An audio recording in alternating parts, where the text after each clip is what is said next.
There is a sound that has been heard in this city 5 times a day, every single day, for 500 years.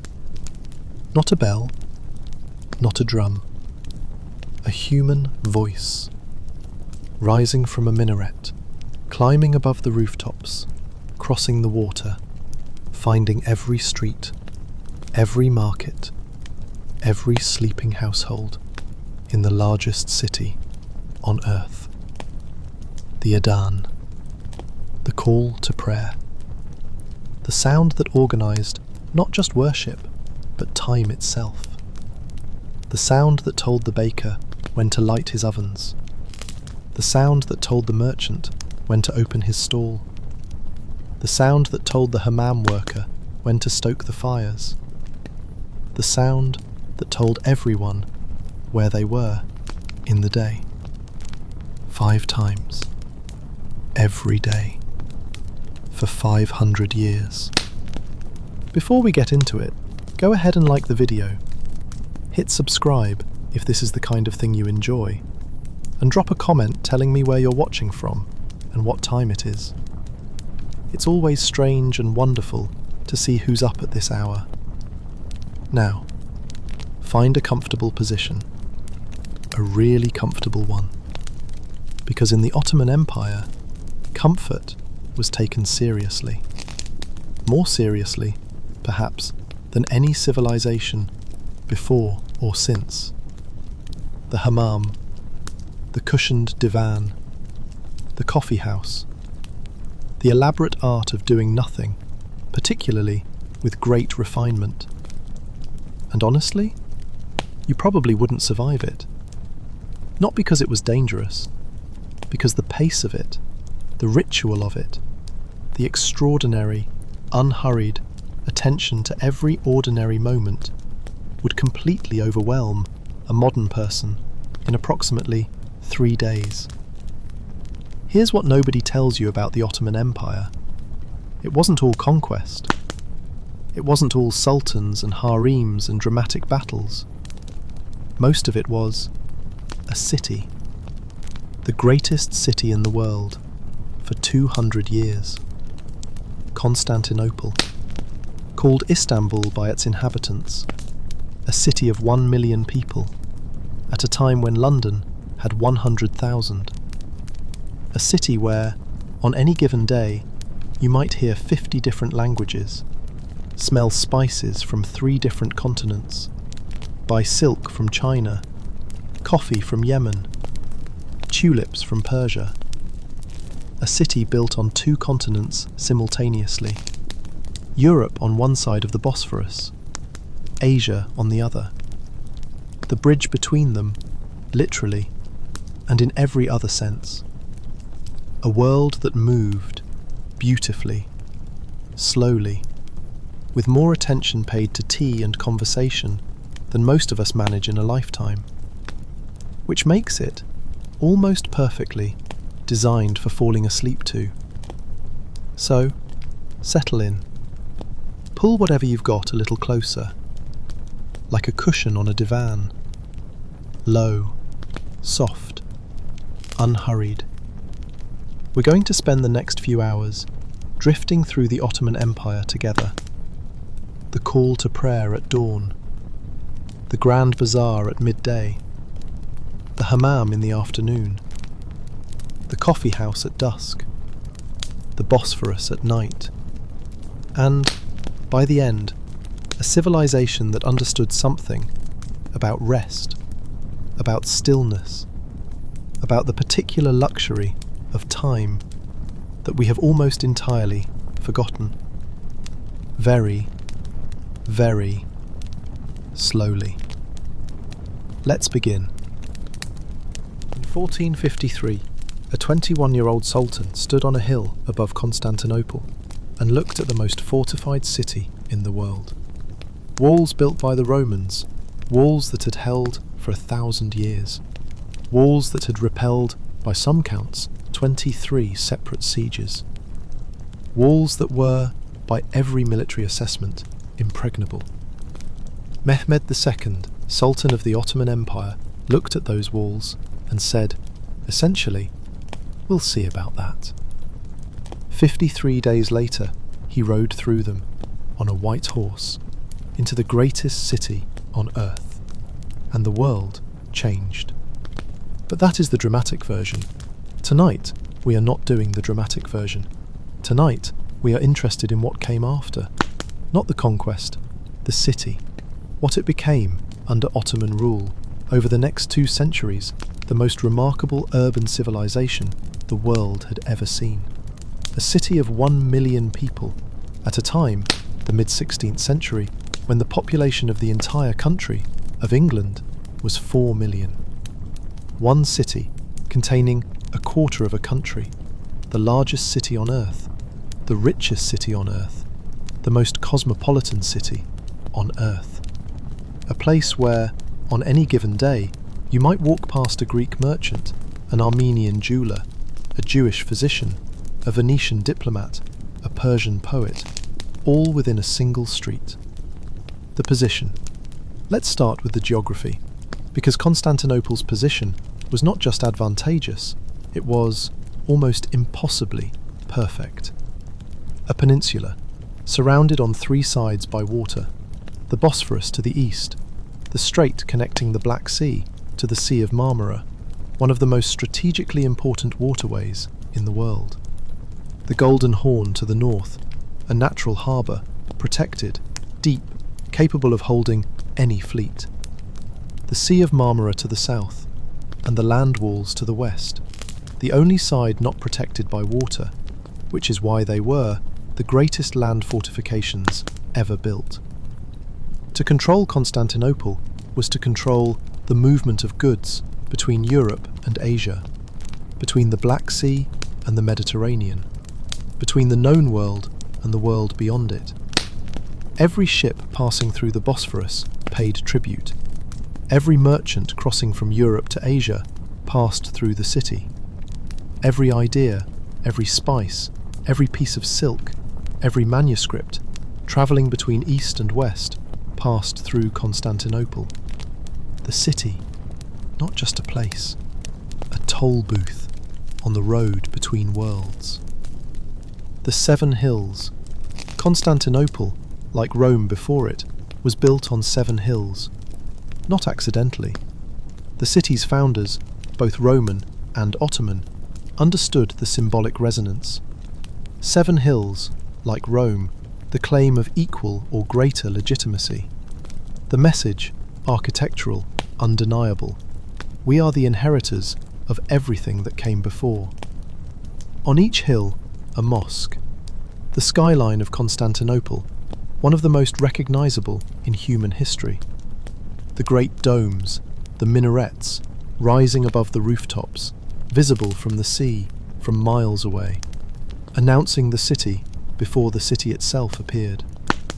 Travellers arriving by boat would have seen the skyline first, the domes catching the light, the minarets pointing upward, the whole city presenting itself as something extraordinary before a single street had been entered. The Galata Tower. Let's climb it, because from the top of the Galata Tower, on the northern shore of the Golden Horn, you could see everything. Built by the Genoese in 1348, before the Ottomans arrived, used by the Ottomans afterward as an observation tower, a fire watch tower, a prison sometimes, but primarily as the best view in the world. 67 metres tall, commanding the entire city, the Bosphorus, the Golden Horn, the Sea of Marmara, and on a clear day, the Asian shore. Standing at the top, in the 16th century, you would have seen the Grand Bazaar, its roof visible among the rooftops, the smoke of its 1,000 fires rising. The Topkapi Palace, on the first hill, its gardens stretching to the water. The Hagia Sophia, that enormous, impossible dome, still the largest enclosed space in the world. Converted to a mosque, its 4 minarets added, framing it, completing it, making it somehow even more extraordinary than before. The Golden Horn, full of ships from every nation, their flags, a geography lesson in themselves. And the Bosphorus, moving, always moving, the current carrying everything south, toward the Sea of Marmara, toward the Mediterranean, toward the world. The Hagia Sophia. We should spend a moment here, because no building in human history has been more things to more people than the Hagia Sophia. Built by the Byzantine Emperor Justinian in 537 AD, a Christian cathedral, for nearly 1,000 years the largest church in the world, the centre of Eastern Orthodox Christianity, the place where emperors were crowned, where councils were held, where the fate of Christianity itself was debated, argued, decided. Then, in 1453, Mehmed rode through the gates, walked into the Hagia Sophia and prayed, and it became a mosque. The minarets added, the Christian mosaics, covered with plaster, not destroyed, covered, preserved beneath, waiting, the building continuing as it had always continued, as the most important building in the most important city in the world. 900 years as a church, 500 years as a mosque. One building, containing all of it, the people. Because the city was not just geography and architecture, it was people. 1 million of them, living, working, praying, arguing, trading in the most densely populated, most culturally complex, most consequential city on earth. The Ottomans, the ruling class, the military, the administrators, the religious establishment, the Greeks, who had lived here since before Rome, who remained, continuing their lives, their churches, their traditions, within the Ottoman city. The Armenians, traders and craftsmen, some of the finest goldsmiths and jewellers in the empire. The Jews, many of them, expelled from Spain in 1492, welcomed into the Ottoman Empire by Sultan Bayezid II, who reportedly said, "You call Ferdinand a wise king, he who impoverishes his country and enriches mine."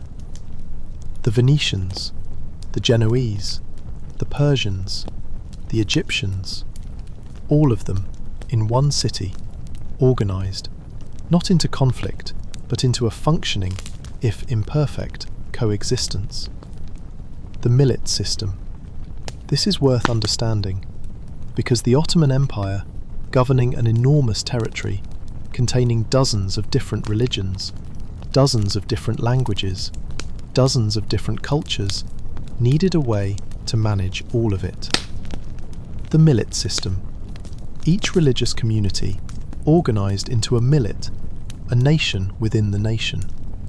The Greek Orthodox millet, the Armenian millet, the Jewish millet, each one governing itself in matters of religion, family law, education, internal community affairs, under the ultimate authority of the Ottoman state, but with significant internal autonomy. Not equality. The Ottoman system was not equality, but a form of organised coexistence that allowed a city of 1 million people from dozens of backgrounds to function, to trade, to build, to create, to produce. In the 16th century, the most sophisticated urban culture the world had ever seen. The view from the water.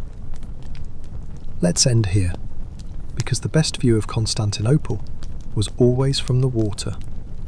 Arriving by boat from the Sea of Marmara, the city appearing slowly over the bow, the Asian shore to the left, the European shore to the right, and between them the city, the domes, the minarets, the walls, the gardens of the Topkapi, the Golden Horn opening to the right, full of ships, full of trade, full of the world's goods, moving through the world's centre. And the sound, if the hour was right, the Adan, rising from the minarets, crossing the water, finding the boat, finding you. The sound of a city announcing itself in the most ancient and direct way possible, a human voice saying, "I am here. Come. This is the place." Let the city settle into morning, the Adan fading, the rooftops catching the first light, the Bosphorus moving, as it always moved, south toward the sea. The city waking, slowly, the way a city wakes when it has been waking for 1,000 years and knows that there is no rush. Chapter 2 is waiting, the call to prayer, the muezzin climbing the minaret before dawn, in the cold, in the dark, to do the thing he had been trained for, to send a human voice into the sleeping city and wake it gently, the way only a voice can. But only when you need it. The city is waking. The Bosphorus is moving. The Adan is fading. There is no rush. Before the baker lit his ovens, before the merchant unlocked his stall, before the fishermen pushed their boats into the Bosphorus, before anyone in Constantinople had decided to be awake, one man was already climbing, up the internal staircase of the minaret, narrow, stone, spiralling upward, in the dark, in the cold, carrying nothing except his voice and the words he had been saying every morning for years. The muezzin, the caller to prayer, climbing before dawn to do the thing that organised the day for 1 million people who were still asleep and didn't know it yet. Here is something that will reframe how you think about time. The Ottoman Empire had no clocks for most of its history in the sense we understand clocks. No standardised time, no synchronised hours, no bells marking the quarter hour, the half hour, the hour. What it had was the Adan, 5 times a day, the call to prayer, marking the structure of the day as precisely as any clock. Fajr, the dawn prayer. Duhr, the midday prayer. Asr, the afternoon prayer. Maghrib, the sunset prayer. Isha, the night prayer. 5 anchors in the day around which everything else organised itself. Not just for the devout, for everyone. The baker knew, from the Adan, when his bread should be ready. The merchant knew when to close his stall. The physician knew when his patient's next dose was due. The whole city synchronised, not by a mechanism, but by a voice. The muezzin reaches the top, the balcony of the minaret, called the Sheref, the place of honour. He steps out into the pre-dawn air, and the city is below him, still dark, still sleeping, the rooftops stretching in every direction, the Bosphorus, just visible, catching the last of the moonlight, the Asian shore, a dark line across the water. He pauses, not from hesitation, from practice. This pause before the call is part of the call.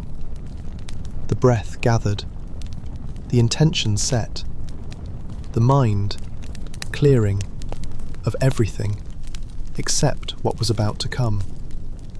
Then he turns to face Mecca, to the southeast, and begins. Allahu Akbar, God is great. 4 times. Each one not rushed, not mechanical.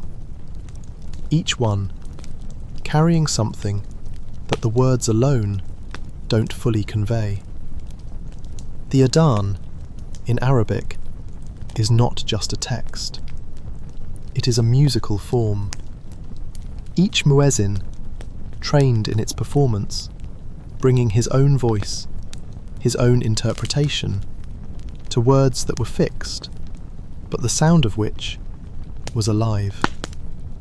The call, spreading outward from the minaret, across the rooftops, across the water, finding the city, finding the sleeping households, finding the people whose bodies knew this sound, had always known this sound, the way a body knows a familiar voice. Hayya ala salah, come to prayer. Hayya ala al-falah, come to success. The invitation, not a command, not an order, an invitation.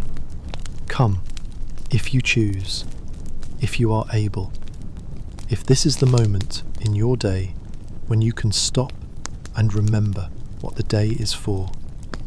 And in Constantinople, the city of 100 mosques, the calls overlapping, echoing off the domes, the minarets answering each other, one beginning as another faded, the whole city ringed, surrounded, filled with the sound from every direction simultaneously. Not cacophony, layered, complex. The way the city itself was layered, complex. Many voices saying the same thing in their own particular way. The response to the call.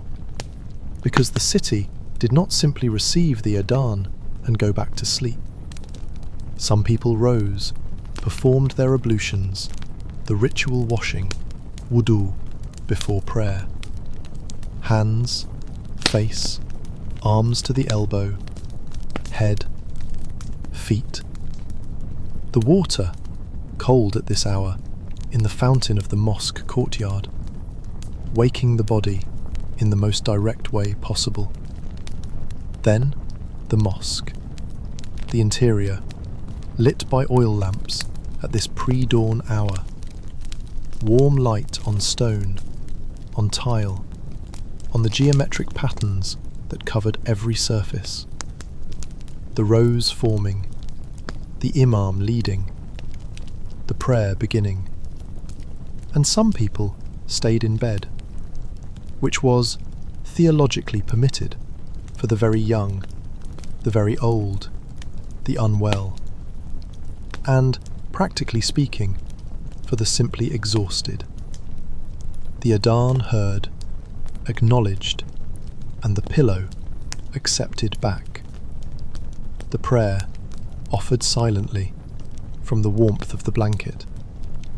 The intention there, the body not quite following. The mosque itself.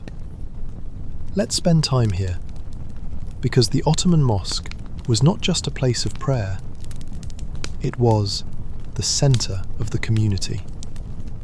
The kulliye, the mosque complex, typically included a school, the madrasa, where the Quran was taught, where mathematics and astronomy and medicine were studied.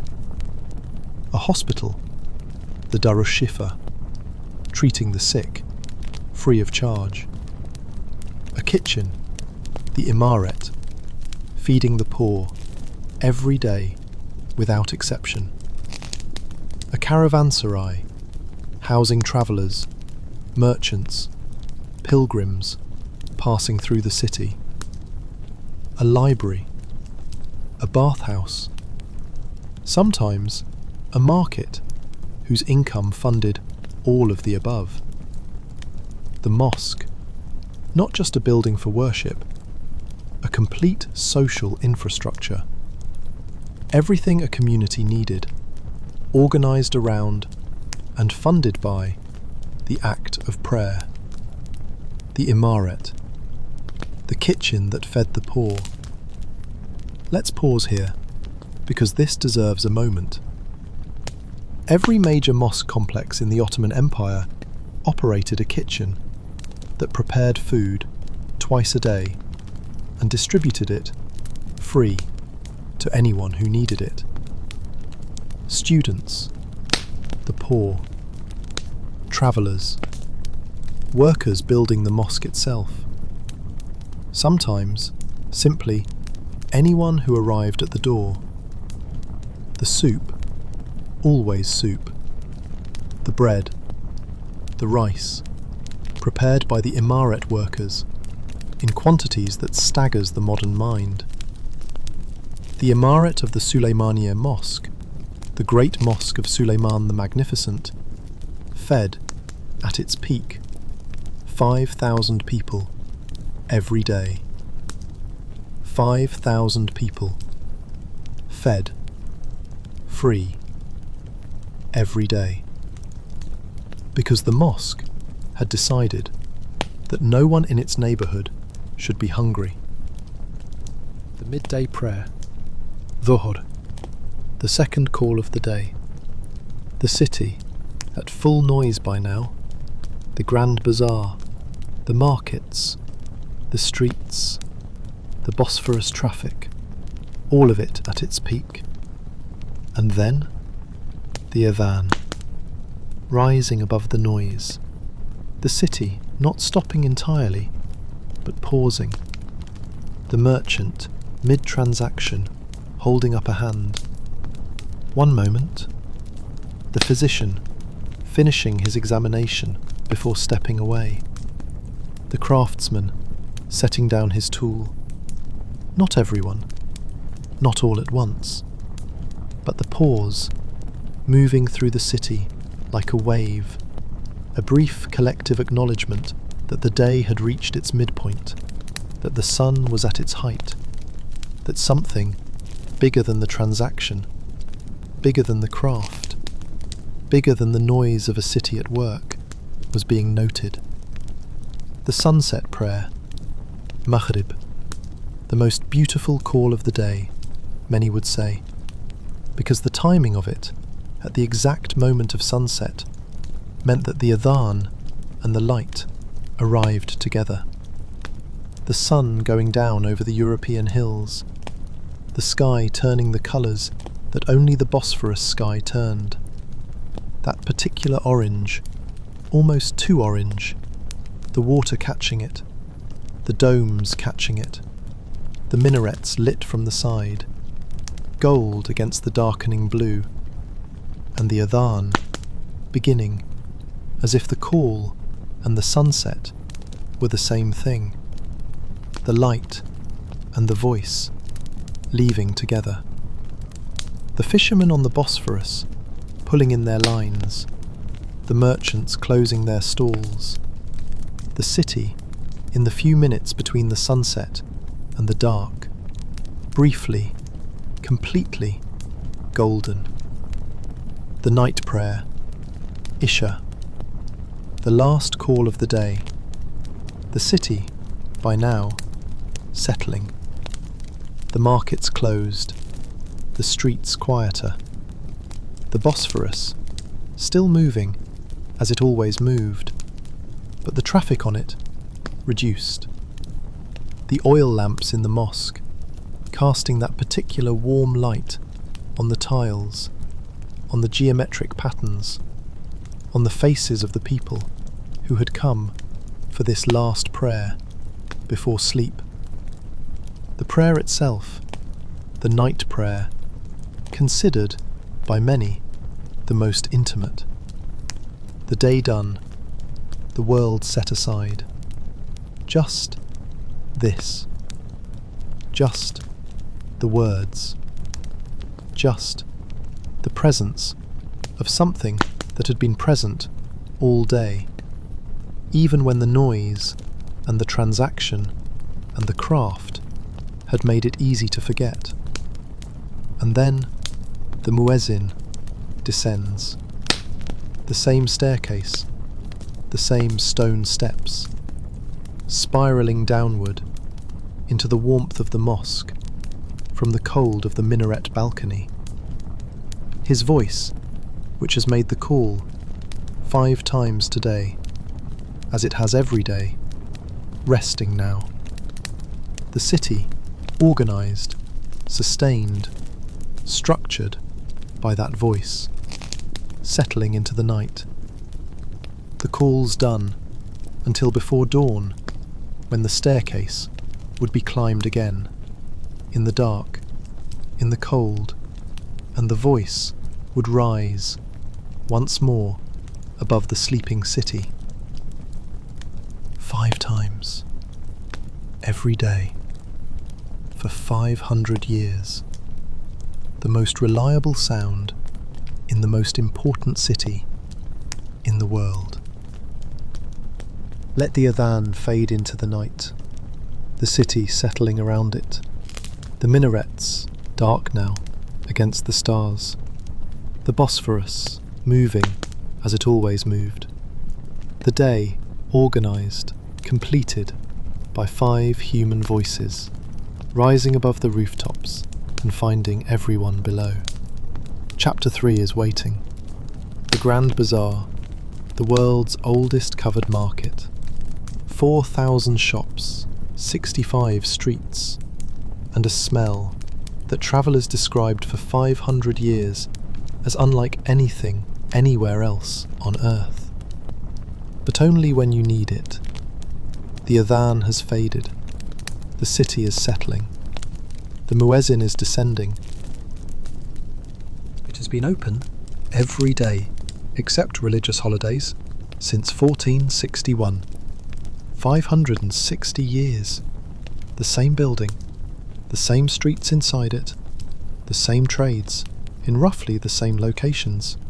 The jewellers here, the carpet merchants there, the spice sellers further in, organised by guild, by tradition, by the simple fact that this is where this thing has always been sold. The Grand Bazaar, the Kapala Charshi, the covered market, the oldest, largest, continuously operating covered market in the world. 4,000 shops, 65 covered streets, approximately 30,000 people working inside it every day. And, at its peak, in the 16th century, an estimated 40,000 visitors passing through every single day. Let's go inside, because the experience of entering the Grand Bazaar for the first time was, by every account, overwhelming. The gate first. One of 18 gates, each one named, each one leading to a different section of the market. You passed through, and the city disappeared. Not the noise, not immediately, but the sky disappeared. The open air disappeared. You were inside, under the vaulted ceilings, the light coming through the small domed skylights above, casting circles of pale light on the stone floor below. The outside world left at the gate. The world inside, its own thing entirely. The smell. First, always, the smell.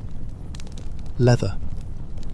The leather section of the Grand Bazaar was vast, and the smell of it, cured hide, oil, the particular sharp animal smell of new leather, drifted through neighbouring streets. Spices. Even in the sections not dedicated to spice, the spice smell was there. Cumin, cinnamon, cardamom, saffron. The smells of 3 continents condensed into one covered market, in one city, in one corner of the world. Coffee. Because by the 16th century, the Grand Bazaar had coffee houses inside it. The smell of roasting coffee, moving through the leather streets, the carpet streets, the jewellery streets, the smell of it becoming, over decades, simply the smell of the market itself. And underneath all of it, old stone. 500 years of stone, absorbing everything, releasing it slowly. The smell of a place that has been continuously alive for longer than most nations have existed. The organisation. Because the Grand Bazaar was not chaos. It only looked like chaos to the uninitiated. The market was organised by guild, by trade, by tradition. The gold and silver section, the kuyumkula, in the centre of the market. always in the centre. The most valuable goods, the most protected location, the furthest from the gates, the hardest to rob and run. The carpet merchants, in their own section. The silk merchants, in theirs. The booksellers, the spice sellers, the weapon makers, the saddlers. Each trade, its own street, its own customs, its own particular way of doing business, refined over generations. And within each trade, the price of goods was not entirely negotiable. Not the way a medieval market was negotiable. The guilds, setting standards, quality standards, price standards, protecting both the merchant and the customer from the worst excesses of pure negotiation. The Bedestan. At the heart of the Grand Bazaar, the original structure, the Bedestan. Built first, the core around which everything else grew. A large rectangular building with a thick stone roof, iron doors that could be locked, barred, secured against theft, against fire, against the various catastrophes that a city of 1 million people occasionally produced. Inside the Bedestan, the most valuable goods in the market: jewels, precious metals, antiques, rare manuscripts, the things that needed the most protection, the things that, if lost, could not be replaced. Merchants leaving their most valuable stock locked inside the Bedestan overnight, trusting the stone and the iron, the way a bank trusts its vault. The Bedestan, the bank, the safe, the heart of the Grand Bazaar. The merchants.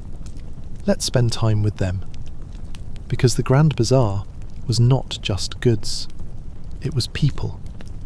The merchant who had his grandfather's shop, who had learned the trade, standing beside his grandfather, watching, absorbing, the way all knowledge was absorbed in the Ottoman world, in the feudal world, in every world, before schools replaced apprenticeship, who knew, from the feel of a carpet, its age, its origin, its quality, who could tell, from the colour of a spice, whether it had been adulterated, who recognised a genuine Ottoman manuscript from a copy by the quality of the ink, the weight of the paper, the particular smell of old vellum.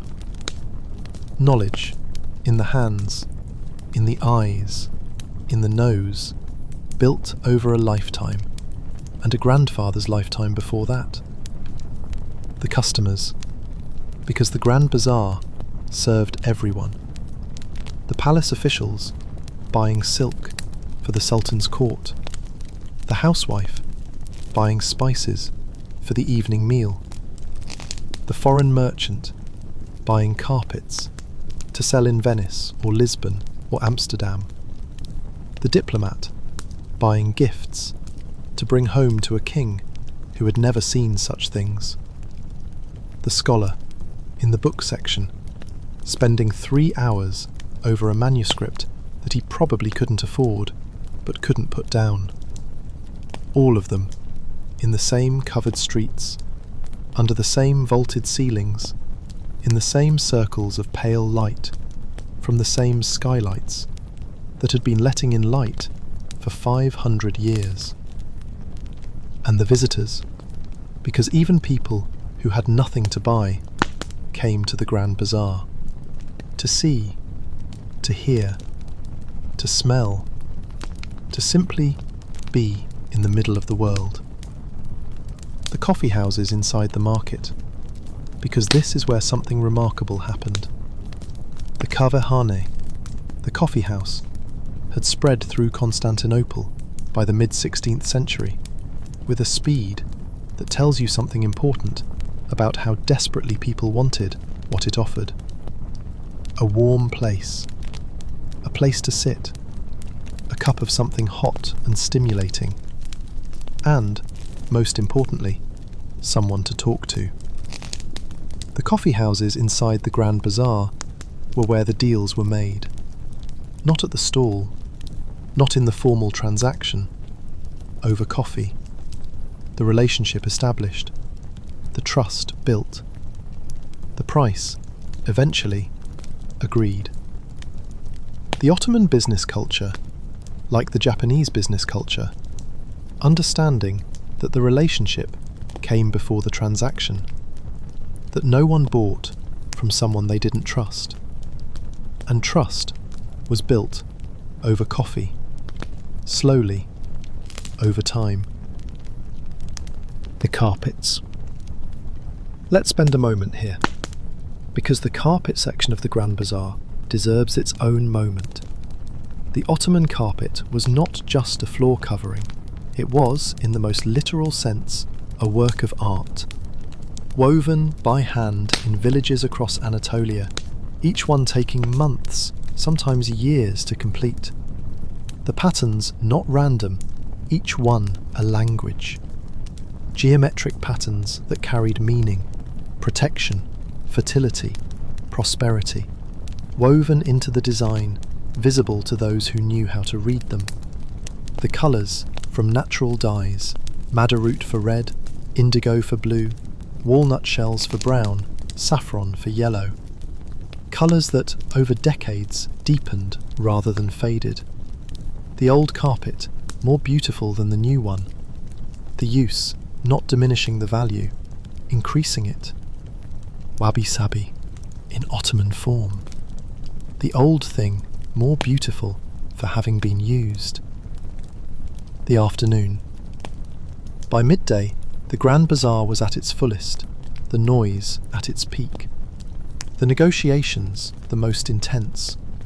The smell, everything combined. Leather and spice and coffee and people, into something that travellers described as completely unlike anything, anywhere else on earth. And then, the afternoon prayer, the adhan, penetrating even the thick stone walls, finding the covered streets, finding the merchants, finding the customers, mid-transaction. A pause, brief, real. The market, breathing for a moment before resuming. The afternoon, gradually, the pace slowing. The serious buyers gone. What remained? The browsers, the curious, the ones with nowhere particular to be, moving slowly through the streets, stopping, looking, not necessarily buying, just being in the market, which was, in itself, enough reason to be there. The closing. Because the Grand Bazaar did not stay open forever. As the sunset prayer approached, the market began to close. Not all at once, shop by shop. The merchant, counting his day's earnings, wrapping his most valuable goods, carrying them to the Bedestan, to be locked inside until tomorrow. The oil lamps extinguished, one by one. The streets darkening. The skylights no longer letting in light, just showing the dark sky above, the first stars. The Grand Bazaar, the world's most alive place, for 12 hours, becoming, in the evening, something else entirely. Still, dark, empty, the stone cooling, the smells settling, the 65 streets quiet in a way they never were during the day. And the gate. The iron gate swung shut, locked. The Grand Bazaar sealed for the night. The goods inside, the carpets and the silk and the spice and the gold, resting in the dark, in the stone, in the silence, waiting for the gate to open again, at dawn, as it had opened every day since 1461. The oldest market in the world, closing for the night, as it always closed, as it will always close. Let the market go quiet. The gate closed. the lamps out, the smells settling into the stone, as they always settled, as they have settled for 500 years. Chapter 4 is waiting. The Sultan's Palace, Topkapi, the centre of the Ottoman Empire, home to the Sultan, his family, his court, his government, his kitchens that fed 10,000 people a day, and the weight, the extraordinary, almost impossible weight of ruling the world, but only when you need it. The market is quiet. The gate is locked. The stone is cooling. The Ottoman Sultan was the most powerful man on earth. For approximately 200 years, from the mid-15th century to the mid-17th, the Ottoman Empire was the largest, wealthiest, most militarily formidable, most administratively sophisticated empire on earth. And at its centre, on the first hill of Constantinople, overlooking the Bosphorus, the Golden Horn, the Sea of Marmara simultaneously, sat the man responsible for all of it. In a palace that contained, at its peak, approximately 4,000 people, not just the Sultan, his family, his court, his administrators, his guards, his physicians, his cooks, his gardeners, his astrologers, his musicians, his dwarves, yes, his dwarves, employed specifically as entertainers and occasional spies. 4,000 people living, working, plotting, serving within the walls of a single palace. The Topkapi, the Palace of the Cannon Gate, built by Mehmed II, the same Sultan who rode through the walls of Constantinople on his white horse in 1453. Expanded by every Sultan who came after him, each one adding a courtyard, a pavilion, a gate, a garden, a kitchen, a treasury, until the whole thing became not a palace, but a city within the city. 4 courtyards, each one more restricted than the last. The first courtyard, open to the public, the ordinary citizens of Constantinople could enter the first courtyard and conduct business, petition the government, seek justice. The second courtyard, the divan, where the government met, where ambassadors were received, where the empire was administered. The third courtyard, the private domain of the Sultan, where almost no one was permitted. The fourth courtyard, the innermost, the gardens, the pavilions, the most private spaces of the most powerful man in the world. The kitchens. Let's start here, because the kitchens of the Topkapi Palace tell you more about the Ottoman Empire than almost anything else. 10 domed buildings, running along the eastern wall of the second courtyard, each one dedicated to a specific purpose. The Sultan's kitchen, the kitchen for the harem, the kitchen for the court officials, the kitchen for the pages, the young men being trained for government service, the kitchen for the janissaries, the elite military corps stationed at the palace, the pastry kitchen, the helva kitchen, producing the sweet confections that the Ottoman court consumed in quantities that suggest a civilization with a serious sweet tooth. At peak, the Topkapi kitchens fed 4,000 people twice a day, every day. The logistics of this, the procurement, the storage, the preparation, the service, required a workforce of over 1,000 people, working continuously in those 10 domed buildings. What they cooked, because the Ottoman palace kitchen was not just feeding people, it was performing the empire. The Sultan's table, a political statement. The variety of dishes, demonstrating the reach of the empire. Lamb from Anatolia, fish from the Bosphorus, rice from Egypt, honey from the Balkans, spices from the Indian Ocean trade, fruits from the palace gardens, carefully cultivated to produce things that had no business growing in Constantinople's climate. The palace gardens, a botanical experiment, a collection of every plant from every corner of the empire and beyond. The kitchen records, which survived in extraordinary detail, show the quantities. One day's consumption at the Topkapi Palace in the 16th century: 200 sheep, 100 lambs, 400 chickens, 30 geese, hundreds of kilograms of butter, hundreds of kilograms of honey. The feeding of an empire concentrated in 10 domed buildings on a hill above the Bosphorus. The Divan, the second courtyard, the heart of Ottoman government. The Imperial Council, the Divan-i Humayun, met here 4 days a week to administer the empire.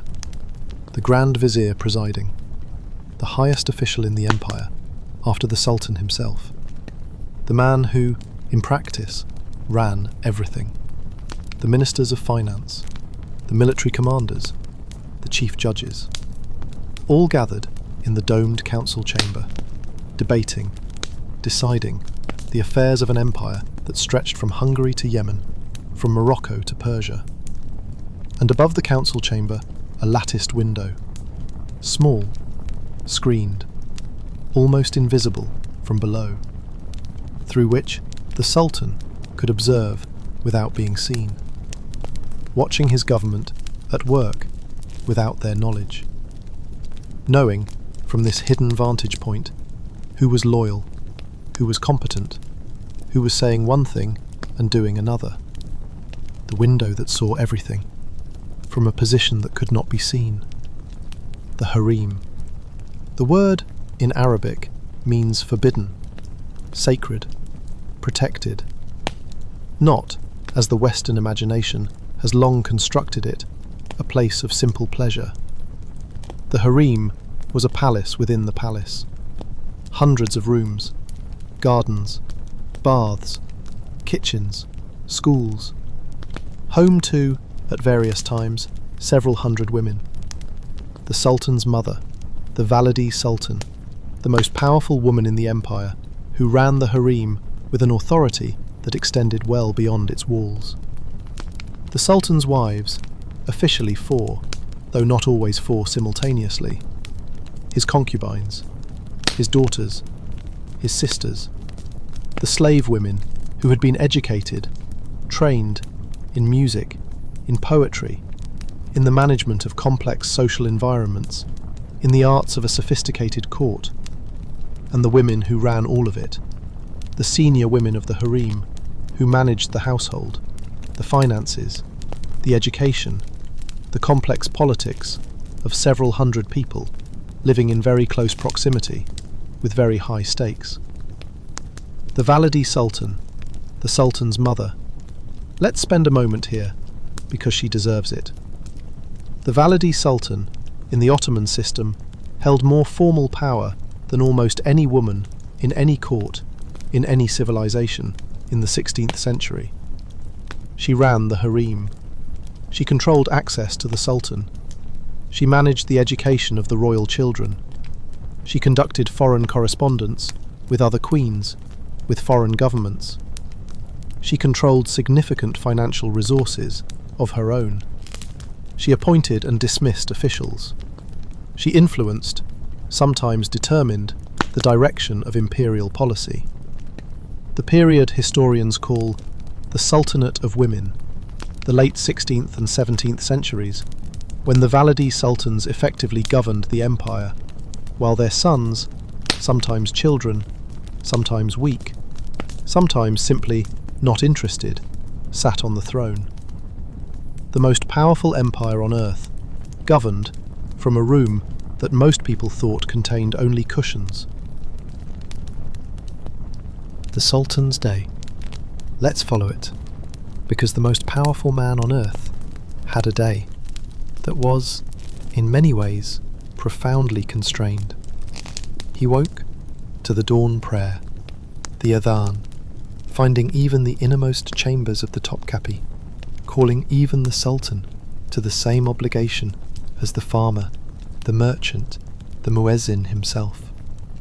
He was dressed by specific officials whose entire role was the dressing of the Sultan, each garment in a specific order, each gesture prescribed. The Sultan, the most powerful man on earth, could not dress himself without ceremony. He ate alone, always alone. The Sultan's table, served by pages who moved in silence, who did not speak, who did not look directly at the Sultan, who performed the elaborate ritual of service and withdrew. The most powerful man on earth, eating alone, in a room designed to remind him and everyone else of his absolute elevation above ordinary human contact. The weight of it. Because here is something that nobody tells you about being the Ottoman Sultan. It was genuinely dangerous. Not from external enemies, though those existed, from within. The Ottoman practice of fratricide, the killing of brothers, upon accession to the throne, designed to prevent civil war, designed to ensure that only one claimant remained, was, by any modern standard, horrifying. Mehmed II, who built the Topkapi, had it written into law. The new Sultan, upon taking the throne, was permitted, expected, to have his brothers killed, to prevent the wars of succession that had torn previous dynasties apart, a solution to a real problem that created a different and perhaps worse one. The Sultan, surrounded by luxury, by ceremony, by 4,000 people, whose entire existence was oriented around serving him, was also, always, surrounded by the knowledge that power in the Ottoman system was the most dangerous thing you could possess. The treasury. Because the Topkapi Palace contains something else. Something that tells you, more than any description of power, what the Ottoman Empire actually was. The treasury. Rooms filled with the accumulated wealth of 500 years of empire. The Topkapi dagger, set with 3 enormous emeralds, made as a gift for the Shah of Persia, kept when the ambassador carrying it turned back on learning the Shah had died. The spoonmaker's diamond, the 5th largest diamond in the world, 86 carats, surrounded by 49 smaller diamonds. The throne of Nadir Shah, covered in emeralds and rubies, so heavy it required several men to carry. Gifts from foreign rulers, spoils of conquest, the accumulated tribute of an empire that stretched across 3 continents. All of it in rooms, in a palace, on a hill above the Bosphorus. The evening. The palace, settling into night. The kitchens, cleaned. The fires banked. The food stored. The 1,000 kitchen workers, resting. The divan, empty. The council concluded. The decisions made. The empire administered for another day. The harem, the sounds of it, music, conversation, children, the complex social world of several hundred women, continuing, as it always continued, behind its walls.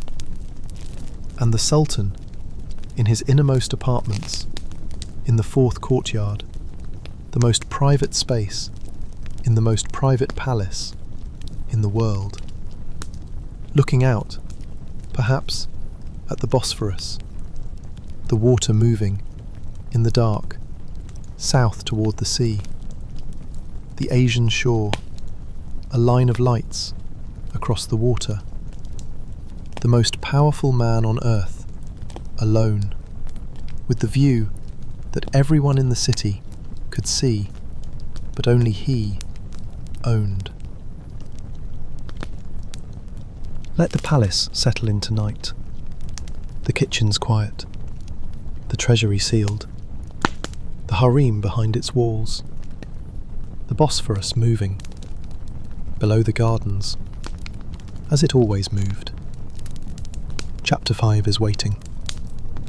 The hammam, the Ottoman bathhouse, where the sultan and the merchant and the farmer and the soldier all arrived, eventually, at the same marble slab, in the same steam, and became, for a moment, simply clean.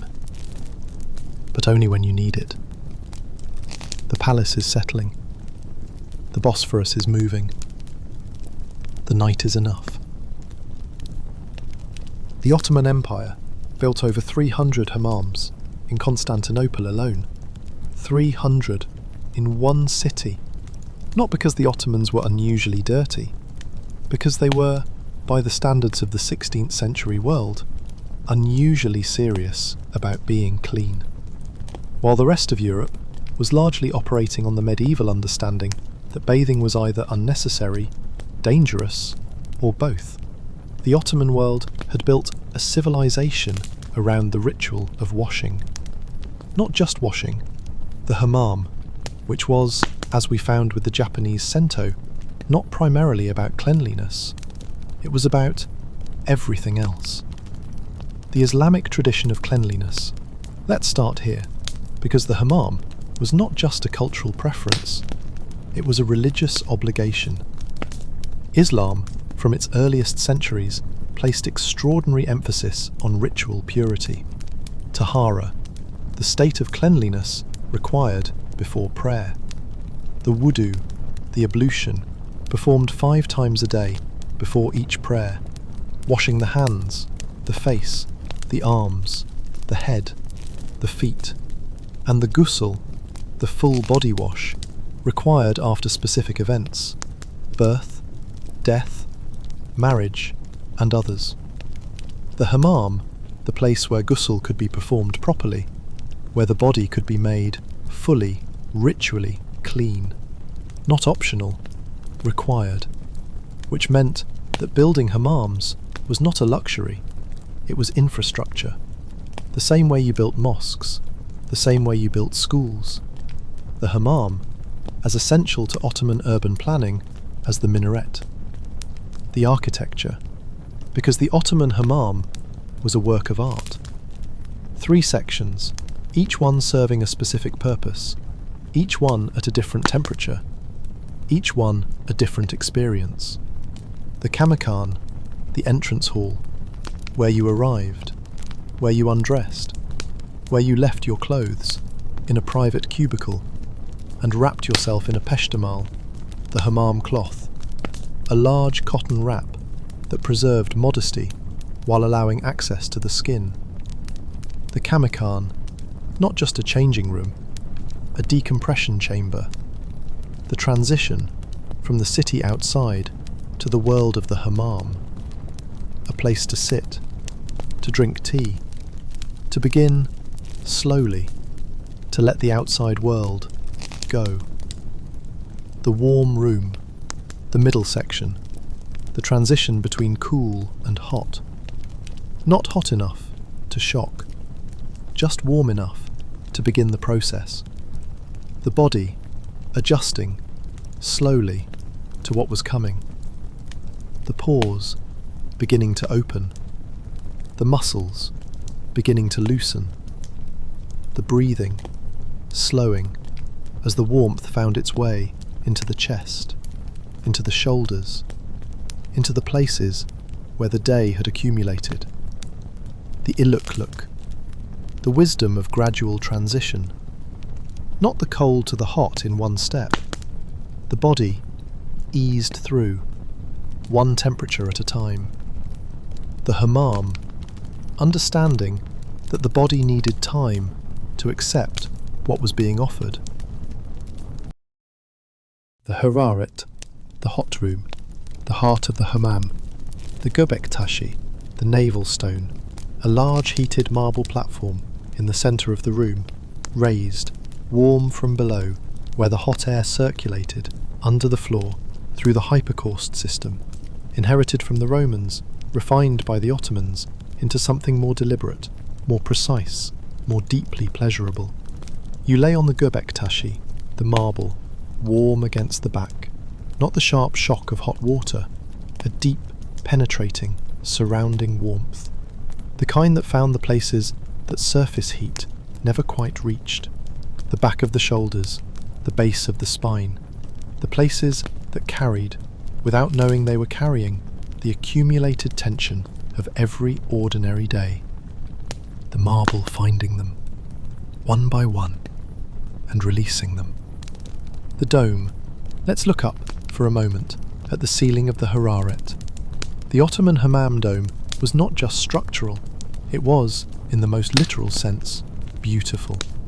Stone, pierced with small holes in geometric patterns, each hole covered with glass, coloured glass sometimes, each one letting in a thin shaft of light through the steam catching the light, turning it, making it visible, the shafts of light moving slowly as the steam moved, so that the ceiling was not static but alive. Stars of light above the marble, above the steam, above the bodies that lay on the göbek taşı, receiving the warmth. The hammam, not just a place to wash, a place to lie under a moving sky, made of steam and light, and let everything that needed to go, go. The telak, the hammam attendant. Because the hammam experience in the Ottoman world was not a solitary one. The telak, trained in the specific arts of the hammam, approached the customer on the göbek taşı and began.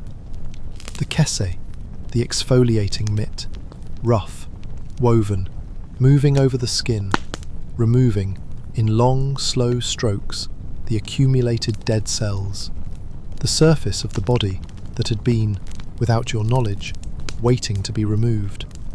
The first time, always, astonishing. What came away? What had been there, on the surface, without you knowing? The skin beneath, revealed, smoother, almost startlingly so, than it had been before. Then, the foam. The telak producing, from a special bag, an extraordinary quantity of soap foam, covering the body, working it in, the hands moving, the muscles receiving, the accumulated work of the day, and the week, and the month, being slowly addressed. In 1511, the governor of Mecca tried to ban coffee. He convened a council of scholars. He presented his case. Coffee, he argued, was intoxicating. Coffee gathered people together, in places outside the mosque, outside the home, outside the supervision of proper authority. Coffee was dangerous. The scholars debated, the ban was issued, the coffee houses closed, for approximately 3 weeks. After which, the ban was quietly dropped, the coffee houses reopened, and coffee continued its conquest of the known world without further interruption. Let's talk about what coffee actually did, not to the body, though that matters, to the world. Before coffee, the common drinks of the day were water, which was often unsafe, wine, which was alcoholic, and beer, which was also alcoholic. The baseline state of the pre-coffee world was mild intoxication, not dramatically drunk, just slightly, persistently fuzzy. Then coffee arrived, and the baseline state changed. People were, suddenly, alert, focused, capable of sustained, precise, analytical thought in a way that mild, persistent intoxication had not encouraged. Some historians argue that the intellectual movements of the 16th and 17th centuries, the scientific revolution, the Enlightenment, the explosion of trade and commerce, were at least partly fueled by coffee. By the simple fact that for the first time large numbers of people were thinking clearly, in public, together. The most consequential drink in human history. And it started here, the origin. Because coffee did not begin in Turkey, it began in Yemen. The coffee plant, Coffea arabica, native to Ethiopia, cultivated in Yemen from at least the 15th century. The port of Mocha, on the Yemeni coast, giving its name to a preparation of coffee that the world still uses 600 years later. The Sufi mystics of Yemen using coffee to stay awake during their nighttime prayers. The alertness first understood as a spiritual aid. The focus it produced, a form of clarity, a form of presence, useful when you needed to stay awake and be somewhere completely. From Yemen, coffee travelled to Mecca. From Mecca, along the pilgrimage routes, to Cairo, to Damascus, to Constantinople, arriving in the Ottoman capital around 1555. And Constantinople, being Constantinople, immediately understood what it had. The first coffee house opened in Constantinople around 1555 by two Syrian merchants, Shams and Hakem. They had no idea what they were starting. Within a decade, there were hundreds of coffee houses in Constantinople. Within a generation, thousands. By the late 16th century, the kahvehane, the coffee house, was as fundamental to the urban fabric of Constantinople as the mosque, or the hammam, or the Grand Bazaar. A place that had not existed 60 years earlier, now impossible to imagine the city without. Because the coffee house offered something that no other institution had offered before. A warm place to sit for as long as you liked for the price of a single cup of coffee, in the company of whoever happened to be there, talking about whatever happened to be on your mind. Not a home, not a mosque, not a market. Something between all of those things and none of them. A third place. The world's first third place. Inside the kahvehane. Let's go in. Low. The ceilings. Low. The room. Intimate. Not the grand scale of the mosque, not the vast covered streets of the Grand Bazaar. A human scale. A room sized for conversation. Cushioned benches along the walls, low tables, the smell of coffee, roasting, grinding, brewing, in layers, the whole room saturated with it. The light? Warm, from oil lamps, not bright enough to read by easily, but bright enough to see the face of the person you were talking to, which was exactly the point. The coffee itself, prepared with extraordinary care. The beans, roasted fresh, ground fine, very fine, almost powder. Prepared in a chesve, a small, long-handled copper pot. The coffee and water brought to the point of boiling, pulled back, brought forward again. The foam, the precious foam, preserved, spooned into the cup first, before the coffee followed. The foam, not incidental, the mark of a coffee properly made. A coffee house that served coffee without foam had failed at the first and most important thing, the culture of the coffee house. Because the Ottoman coffee house was not just a place to drink coffee. Chess. The coffee houses of Constantinople were where chess was played, for hours, sometimes for the entire duration of a visit. The game, as important as the coffee keeping the mind sharp, for the game giving the mind something worth being sharp for. Backgammon, the click of the pieces, the rattle of the dice, the particular sound of a backgammon game at full intensity, becoming part of the ambient sound of every coffee house. Music, sometimes a musician in the corner playing the oud, the lute-like instrument, its sound, warm and round, filling the spaces between conversations, between the click of the chess pieces, between the rattle of the dice. The coffee house, a complete sensory world in a low-ceilinged room for the price of one cup. The conversation, because this, ultimately, was what the coffee house was for. The Ottoman coffee house was where news travelled, where ideas were debated, where poetry was read aloud and criticized and defended and celebrated, where the scholar and the merchant, the soldier and the scribe, the official and the ordinary citizen sat on the same cushioned bench and talked as equals in a way that almost nowhere else in the hierarchical world of the Ottoman Empire permitted. Which is precisely why authority was suspicious of it. The governor of Mecca, who tried to ban coffee in 1511, was not wrong that coffee houses were dangerous. He was right. They were dangerous to the idea that information and ideas and criticism should only flow through official channels, through the approved structures of mosque and palace and guild. The coffee house, rooting around all of them. A room where anyone could say anything to anyone over a cup of coffee that cost almost nothing. The storyteller. Because the Ottoman coffee house had one more thing that no other institution offered. The Medda, the storyteller, a performer who arrived at the coffee house, took a stool in the centre of the room and told stories.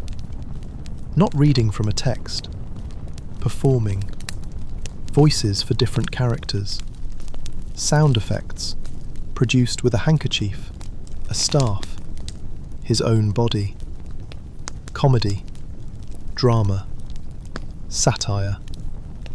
The stories, sometimes ancient, the tales of heroes and kings, and sometimes, daringly, about current events, current officials, current absurdities, told with just enough distance to be deniable, but close enough that everyone in the room knew exactly who was being described. The coffee house audience, the most demanding in the world. They had heard everything. They were alert, on coffee, sharp, ready to respond immediately to anything that landed. The storyteller, working with and against that attention. The room, completely alive. The evening coffee house. As the day declined, as the sunset prayer was heard, even through the walls of the kafehane, the coffee house shifted.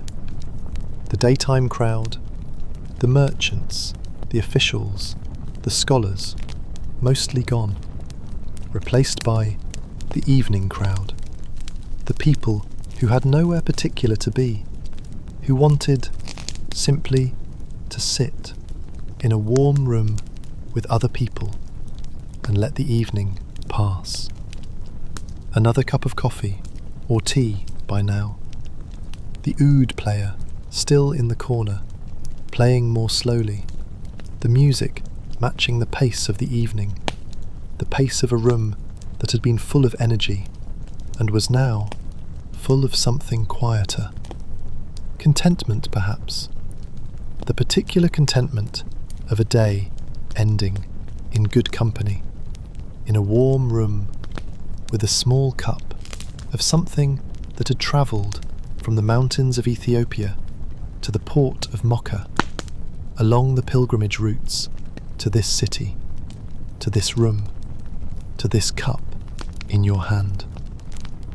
Let the coffee house settle into evening, the conversation quieting, the chess game finishing, the oud player playing one last thing, slowly, for himself as much as anyone, the lamps burning lower, the coffee, the last cup, done.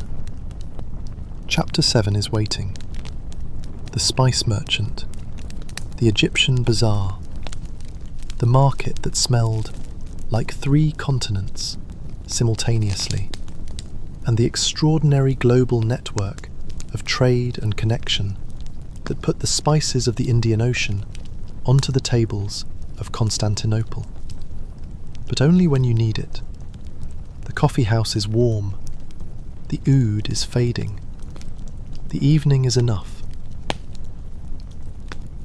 In the 16th century, a pound of pepper cost more in London than a labourer earned in a week.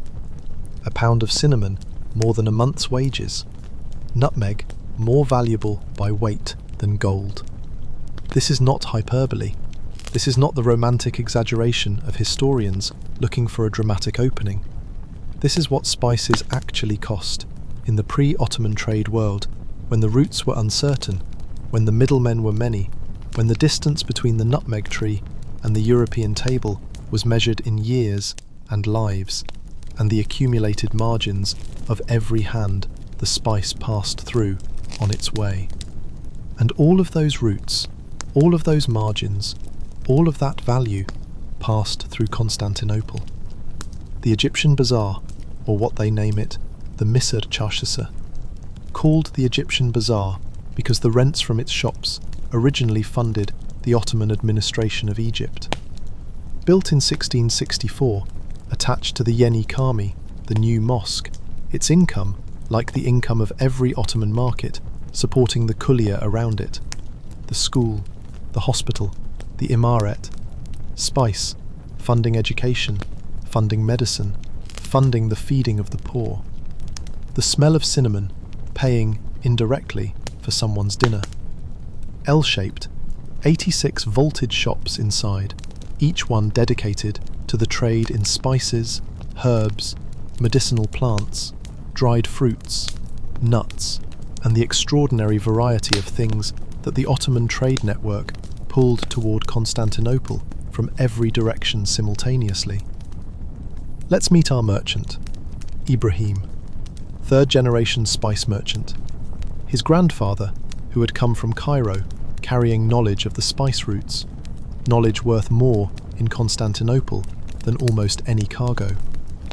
His father, who had built the business, established the relationships with the suppliers in Alexandria, in Hormuz, in the ports of the Indian Ocean.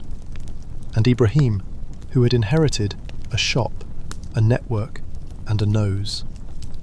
The nose. Because the spice merchant's most important tool was not the scale, not the ledger, not the relationships with the suppliers, though all of those mattered. It was the nose. The ability, trained over years, to smell a spice and know its origin, know its age, know whether it had been adulterated, cut with something cheaper, less aromatic, less potent. Know, instantly, whether what was being offered was what was being claimed.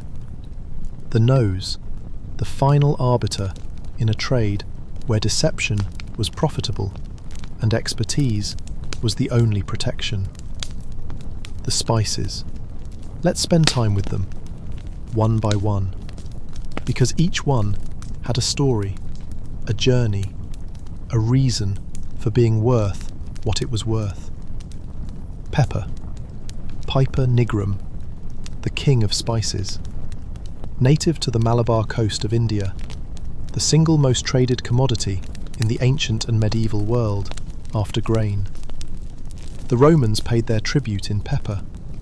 When Alaric the Visigoth sacked Rome in 410 AD, he demanded, among the ransom, 3,000 pounds of pepper. Not gold, pepper. Because pepper preserved food, masked the taste of food that had not been preserved quite well enough, and provided, in a world without refrigeration, a practical solution to a universal problem. And it tasted extraordinary, which never hurts. Cinnamon, from Ceylon, present-day Sri Lanka. The inner bark of the cinnamomum tree, peeled, dried, rolled into the quills that Ibrahim arranged in his shop with the careful pride of someone displaying something genuinely precious. True cinnamon, Ceylon cinnamon, was different from cassia, the Chinese variety, that was cheaper, more available, and frequently substituted. Ibrahim knew the difference. His customers, the knowledgeable ones, knew the difference. The palace kitchen officials, who came to his shop specifically demanding Ceylon, refusing Cassia, knew the difference. The Sultan's cooks prepared food for the most powerful man on earth, and they were not going to use the cheaper version, which meant Ibrahim had to know the difference with absolute certainty and supply it with absolute reliability, or lose the account. Saffron, the most expensive spice in the world, then and now. The dried stigmas of the Crocus sativus flower.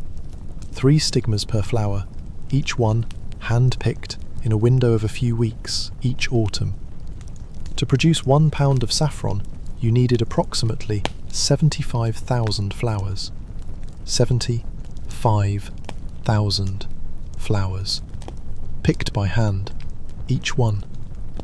The colour it produced, extraordinary, that particular gold saturating everything it touched, food, fabric, water.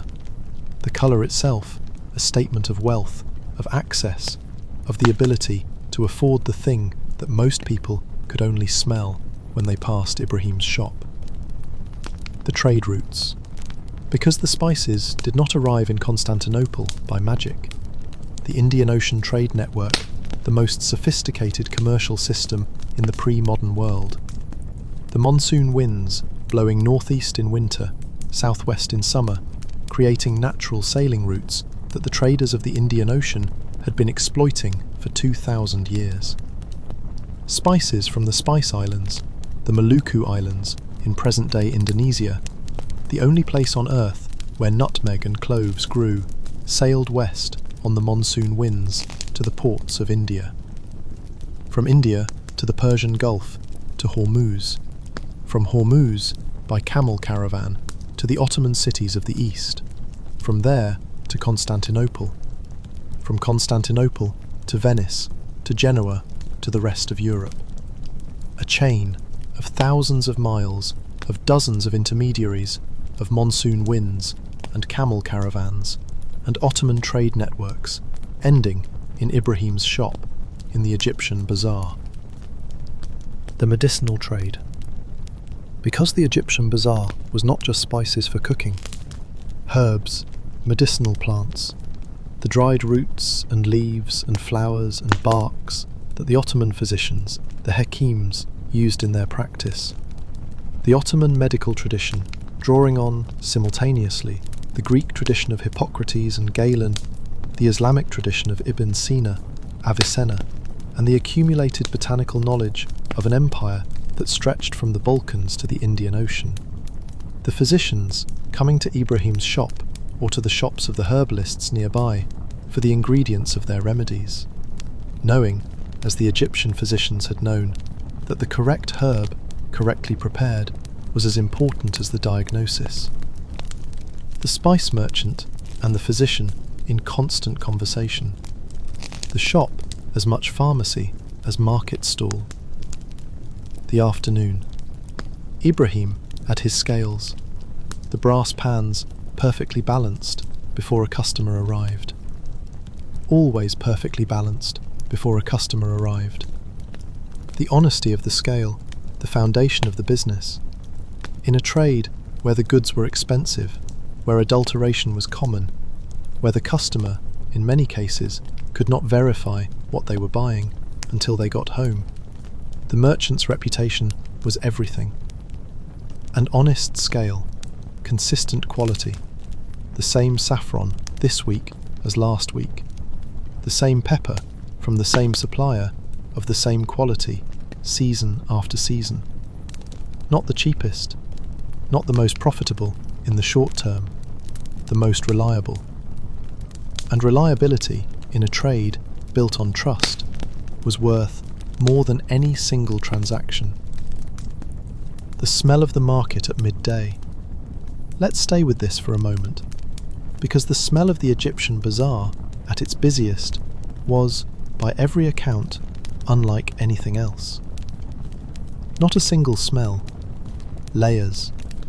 The pepper, sharp and present at the front of everything.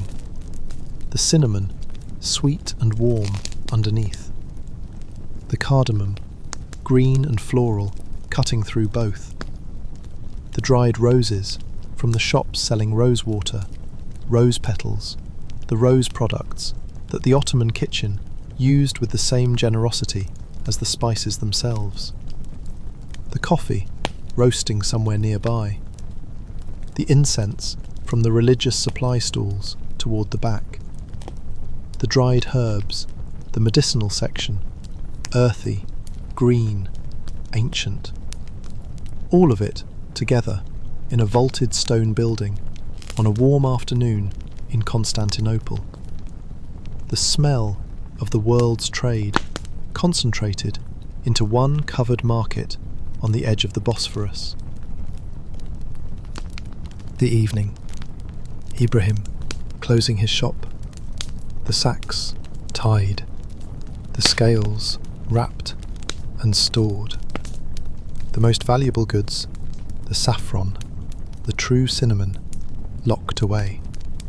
The accounts reviewed. A good day. Not every day was a good day.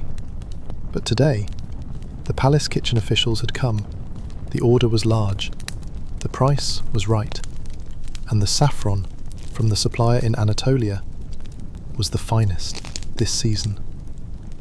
He walked home, through the evening streets, the smell of the market still on his clothes, on his hands, in the particular way that a day surrounded by spices stayed with you. His wife, who could always tell, from the particular combination of smells, what kind of day it had been. The saffron on his hands, a good day. The pepper on his coat, a busy one. The cardamom, somewhere underneath, meaning the palace kitchen officials had been in. She didn't ask. She already knew. The merchant carrying the market home in the smell of his clothes. The day, readable, without a word. Let the spice market settle into evening, the sacks tied, the scales wrapped, the smells settling into the stone as they always settled, as they have settled for 360 years. Chapter 8 is waiting. The Bosphorus, the strait between worlds, the fishermen, the ferries, the ships from every nation, and the particular quality of light on moving water at the place where two continents almost touched. But only when you need it. The market is quiet. The smells are settling. The evening is enough. It is 30 kilometers long. At its narrowest point, 700 meters wide. 700 meters. Less than a kilometer. You could stand on the European shore and see clearly the faces of the people on the Asian shore. And yet, for most of human history, those 700 meters were uncrossable, without a boat, without permission, without the cooperation of whoever controlled the water between, which, from 1453 onward, was the Ottoman Empire. The most important 700 meters of water in the world, connecting the Black Sea to the Sea of Marmara, to the Mediterranean, to the Atlantic, to everything. Every ship that wanted to move between the grain fields of Ukraine and the markets of the Mediterranean passed through here. Every ship, without exception, without the possibility of going around. The current. Here is something about the Bosphorus that most people don't know. It flows in two directions, simultaneously. On the surface, the current flows south from the Black Sea to the Sea of Marmara. But beneath the surface, a deeper current flows north from the Sea of Marmara back to the Black Sea. Two rivers in the same channel, flowing in opposite directions, at different depths, simultaneously. The Black Sea, less salty, less dense, riding on top, moving south. The Mediterranean water, saltier, denser, moving beneath, north. Two seas exchanging water through a channel 700 meters wide in a process that has been ongoing for approximately 9,000 years, since the last ice age ended, since the Mediterranean rose and broke through and flooded what had been a freshwater lake, turning it into the Black Sea. The Bosphorus, not just a strait, a geological event still happening. The fishermen, because the Bosphorus was not just a shipping lane, it was one of the richest fishing grounds in the world. The fish, following the currents, the bluefish, loofah, migrating through the strait twice a year in enormous numbers. The bonito, palamute, following them. The anchovies, hampsey, in their millions, turning the surface of the water silver in certain seasons, in certain lights. The swordfish, the tuna, the mackerel. The Bosphorus, producing such extraordinary quantities of fish that Ottoman Constantinople, a city of 1 million people, was largely fed from the water at its doorstep.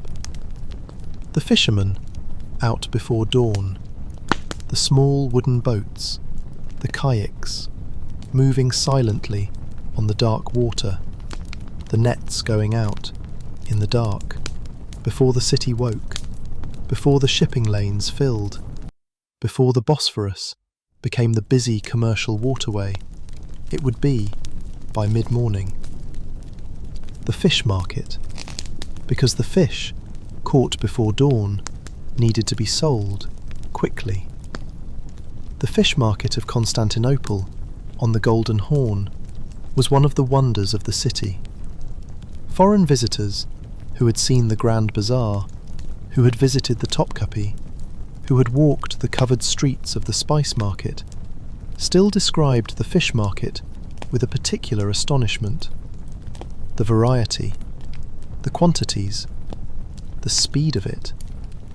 The fish arriving, still moving sometimes, being displayed, being sold, being carried away in the time it took to walk the length of the market. The noise of it. The sellers announcing their fish, the prices, the freshness, in voices that carried across the Golden Horn to the other shore. The smell of it, salt and sea, and the particular freshness of fish that had been in the water 2 hours ago. The ships, because the Bosphorus was the busiest waterway in the world. The merchant ships, the Karamursel, broad-beamed, heavy, riding low in the water, laden with grain from the Black Sea, timber from the forests of Anatolia, cotton from Egypt, silk from Persia. The war galleys, the Kadırga, long and low, their oars, when deployed, churning the water, moving against the current, with the particular controlled power of a vessel that was designed specifically to be fast, when speed was what mattered. The smaller boats, the kayaks, everywhere, the water taxis of Constantinople, the way ordinary people crossed the Bosphorus, moved between the city's neighbourhoods, travelled from the European shore to the Asian shore and back. The kayak men, calling for customers from the water's edge, their boats painted and decorated, their oars moving with a practised rhythm that spoke of years on this water. The crossing. Let's make the crossing. From the European shore to the Asian shore. A kayak, small, wooden, 2 oarsmen facing backward, pulling in the long, smooth strokes of people who had been doing this their entire lives. The European shore receding behind. The minarets, the domes, the rooftops of Constantinople becoming, as you moved away from them, a skyline. The thing you had been inside becoming, from the water, something you could see whole. The current pushing south, the oarsman compensating, angling north so that the diagonal path arrived at the correct point on the Asian shore. The mathematics of the crossing, calculated not with instruments but with the body, with the feel of the current, the angle of the wind, the experience of 1,000 previous crossings. The Asian shore, Üsküdar, the first landing on the Asian side. And it was different. Still Ottoman, still the empire, but different in the way that the same civilization expressed differently in a different geography is different. Quieter, the pace slightly slower, the streets slightly wider, the gardens more present, the Asian shore less dense, more spacious, the city thinning as it moved away from the water into the hills of Anatolia, the vast continent stretching eastward beyond the edge of sight. The European Constantinople pressed between the Golden Horn and the Sea of Marmara, compact, layered, dense, with 500 years of accumulation. The Asian Üsküdar, with room to breathe. Both Ottoman, both the same empire, both completely themselves. The Bosphorus at noon, the busiest hour, the shipping lanes at their fullest, the kayaks threading between the larger vessels, the way the small always moves through the large. The fish market still operating, though the morning rush was over. The waterfront coffee houses full, the tables facing the water, the customers watching the ships pass, with the particular contentment of people who had, for the price of a cup of coffee, the best view in the world. The Bosphorus, offering something that the Grand Bazaar and the Hammam and the coffee house could not.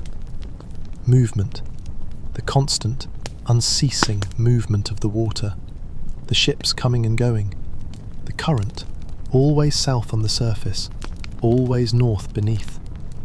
The gulls, riding the updrafts above the strait, their white wings catching the light. A view that was never the same twice. A view that had been never the same twice for 9,000 years. The Bosphorus at dusk. This is the image. This is what I want to leave with you before we move on. The sun going down over the European hills. The light. That particular light hitting the water from the side, turning the Bosphorus from dark blue to something between gold and copper. The colour shifting as the sun moved, as the water moved, as the light found new angles in the final minutes before it went. The ships, still moving, the minarets, lit from the side, gold against the darkening east.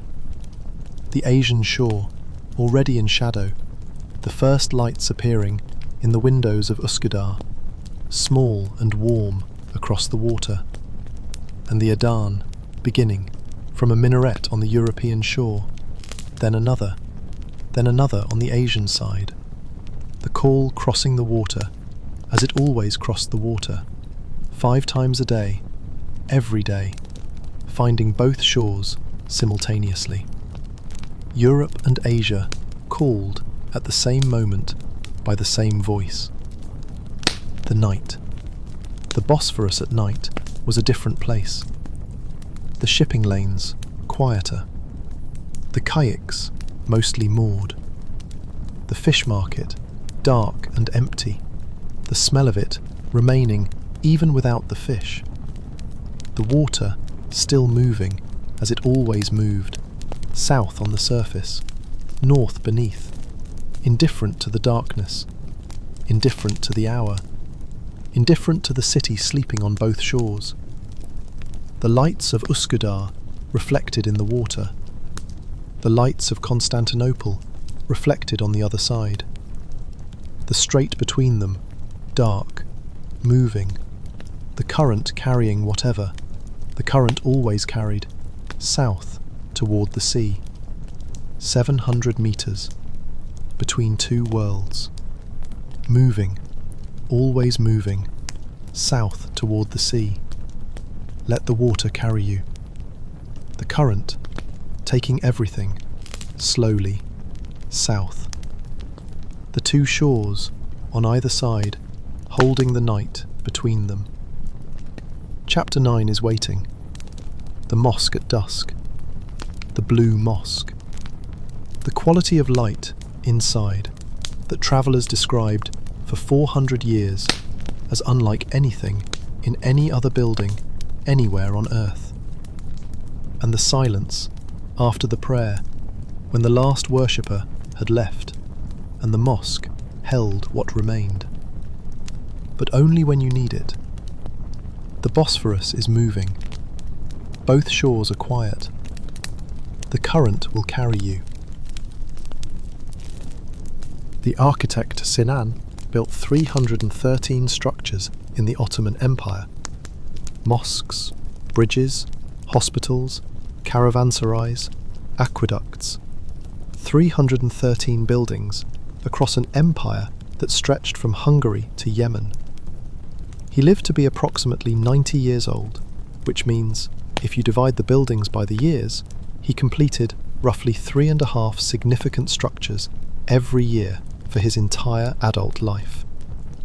His masterpiece, he said himself, was not the Süleymaniye Mosque in Constantinople, not the Selimiye in Edirne, though engineers still study it for what it achieved, structurally, 500 years ago. His masterpiece, he said, was the Shehzade Mosque, built for a dead prince, built as a father's grief made permanent in stone. But tonight, we are going inside a different mosque, the Sultan Ahmed Mosque, the Blue Mosque, built between 1609 and 1616 by Sultan Ahmed I, who was 19 years old when construction began.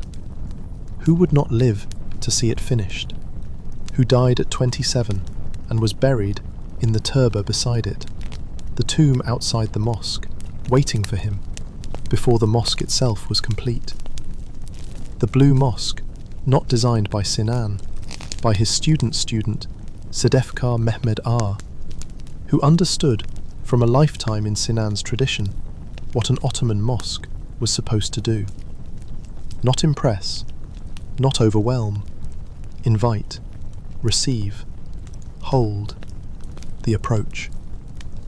Let's walk toward it. From the Hippodrome, the ancient chariot racing ground, now a public square, the mosque ahead. The minarets first, 6 of them, the only mosque in Constantinople with 6 minarets, which caused, when it was built, significant controversy. The Mosque of Mecca, the holiest site in Islam, also had 6 minarets. The implication that Sultan Ahmed was equating his mosque with the holiest place on earth was not received universally well. The solution, elegant, a 7th minaret, was added to the mosque in Mecca, restoring its uniqueness. The problem resolved by addition rather than subtraction, by making the sacred place more rather than making the imperial place less. The courtyard. Before you enter the mosque, the courtyard, the avlu, surrounded by a portico, columns supporting small domes, each one a preparation for the larger dome ahead. The fountain, the shadurvan, at the centre of the courtyard, hexagonal, marble, water moving through it, the sound of it, the first sound that arrived as you entered the courtyard.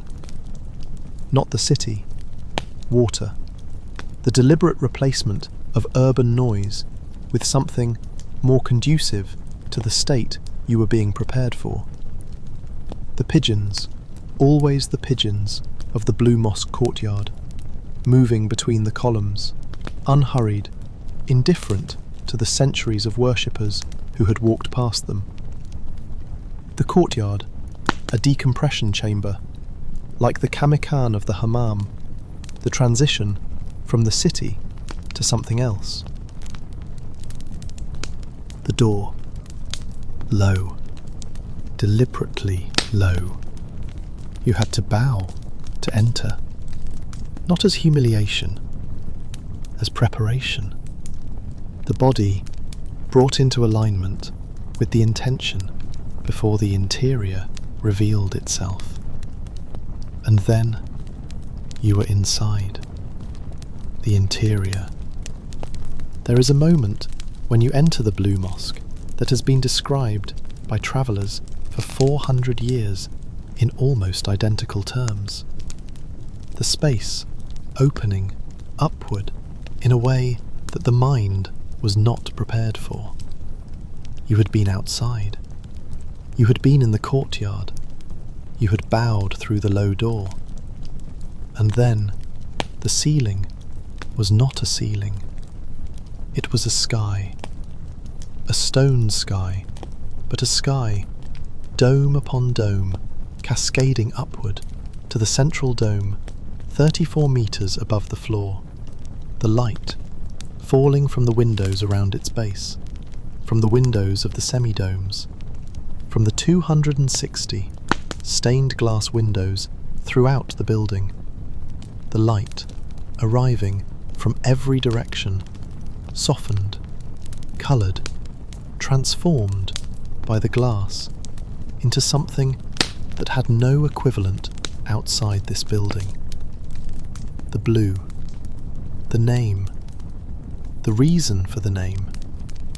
20,240 Iznik tiles covering the interior walls. Iznik, the city, whose ceramic workshops produced the finest tiles in the Ottoman world, in the world for 2 centuries. The colours, cobalt blue, turquoise, the particular red that the Iznik workshops alone had mastered, a red so vivid, so present, that it almost seemed to be lit from within.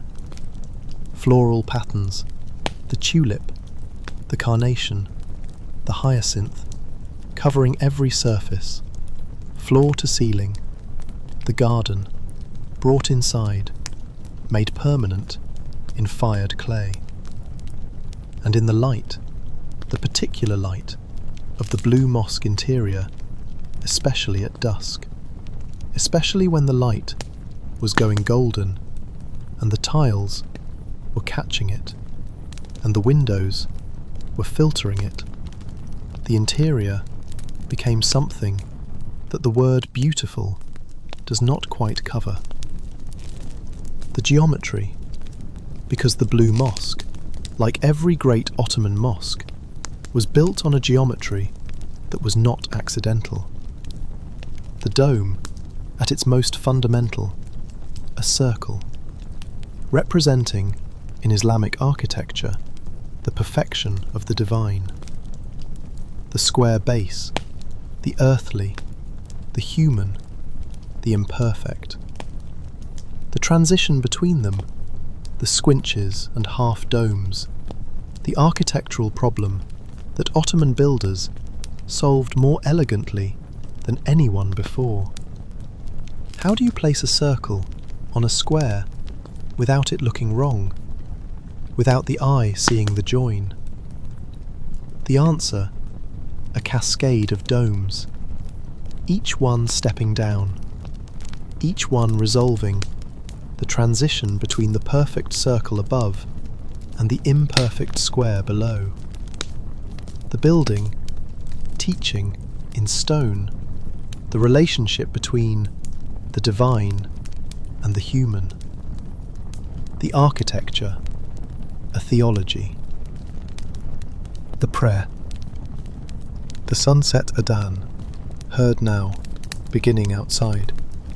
Then, penetrating the walls, finding the interior, the call inside the mosque, sounding different than it sounded in the street. The dome, holding the sound, releasing it slowly. The acoustics of the space, designed deliberately to make the human voice sound as if it belonged here. as if the space had been waiting for exactly this sound. The worshippers arriving from the courtyard, through the low door, finding their place in the rows, on the carpet, the enormous carpet that covered the entire floor, its pattern dividing the space into individual prayer spots, each one a person's place in the larger order. The imam at the mihrab, the niche in the wall indicating the direction of Mecca. The prayer beginning, the rows moving together, the standing, the bowing, the prostration, the forehead touching the carpet. The collective movement of many people doing the same thing at the same time, in the same space, creating something that no single person could create alone. The silence after. This is what I want to give you. The silence after the prayer, when the last worshipper had left. The mosque, empty. Not empty in the way a room is empty when no one has been in it. Empty in the way a space is empty after something significant has happened in it. The silence, holding what had been there. The prayer, gone, but present, in the air, in the particular quality of the silence that followed it. The tiles, their blues and turquoises catching the last light. The dome, above everything, holding the quiet, the way domes hold sound, holding the silence just as well. The windows, darkening as the dusk became evening, the last light finding the last angle through the last window, touching the tiles once more before going. The mosque, after the prayer, holding what remained. The silence, full, not empty. The lamps, because the Ottoman mosque at night was not dark. Oil lamps, suspended on enormous rings hanging from the dome, hundreds of them, their light, warm and uneven, catching the tiles, the calligraphy on the walls, the gilded details of the muqarnas, the stalactite-like decorations in the corners, between the dome and the walls. The lamps, swaying, very slightly, in the air currents of a large enclosed space. The light, moving, the shadows, moving, the whole interior, alive, in a way that electric light has made almost impossible to replicate. The calligraphy on the walls, the names of God, the names of the Prophet, written in a script so refined, so carefully, so beautifully executed, that the writing was not just text, it was architecture, part of the building. The words holding up the walls as much as the stone did. The night prayer, Isha, the last prayer of the day. The mosque, filling again, one last time, before the night. Fewer people than the sunset prayer. The most faithful, the most persistent. The ones who came not from obligation alone, but from something else. The desire to be here, in this space, at this hour, when the city was quieting, when the day was nearly done, when the mosque, at night, under its lamps, was perhaps the most beautiful it was ever going to be. The prayer finishing, the last worshippers leaving, the lamps burning on, alone, in the empty mosque, their light moving on the tiles, on the calligraphy, on the dome, above everything. Let the mosque hold the night, the lamps burning, the tiles, their blues, in the lamplight, deeper than they were by day. The dome, above everything, holding the quiet, holding the dark, holding whatever it is that a place holds after centuries of the same thing happening in it. Chapter 10 is Waiting. The scribe and the poet. The Ottoman calligraphers who understood that writing was not communication alone. It was art. It was prayer. It was, in the most literal sense, an act of devotion, performed with a reed pen and ink, and a steadiness of hand that took decades to achieve. But only when you need it. The mosque is holding the night. The lamps are burning. The tiles are deep blue in the dark. The Ottoman calligrapher spent 10 years learning to write the letter Alif. One letter, 10 years. The first letter of the Arabic alphabet, a vertical stroke that in its simplest form a child could produce in seconds. And in its correct form, the form that the calligrapher spent 10 years approaching, but never quite reaching, was something else entirely. Not a line, a breath, a living thing. The thickness varying as the pen moved, the pressure changing, the angle shifting imperceptibly. The beginning of the stroke different from the end, in ways that only the trained eye could see, and only the trained hand could produce. 10 years for one letter, because the calligrapher understood what the letter was for. Not communication, not information. The letter Alif in Islamic tradition represented the unity of God. You did not rush the unity of God. Hatsanate, the art of the line. Ottoman calligraphy, the highest art form in the Islamic world. Not painting, not sculpture, which was, in the Islamic tradition, regarded with suspicion, the depiction of living forms, potentially idolatrous. Calligraphy, the word made beautiful, the revelation written down in a hand worthy of what was being written. The Prophet, according to tradition, said, "Beautiful handwriting makes the truth stand out," which, in the Ottoman world, was not taken as a general encouragement toward neat writing. It was taken as a commission, an obligation, to make the writing as beautiful as possible, because the writing was sacred, and the sacred deserved nothing less than everything. The scripts, because Ottoman calligraphy was not one script, it was many. Thuluth, the large, monumental script used on mosque walls, on tomb inscriptions, on the architectural surfaces of the great buildings of the empire. Letters that could be a metre tall, and still, in the hands of a master, possess the same quality, the same life, as the same letter written small on a page.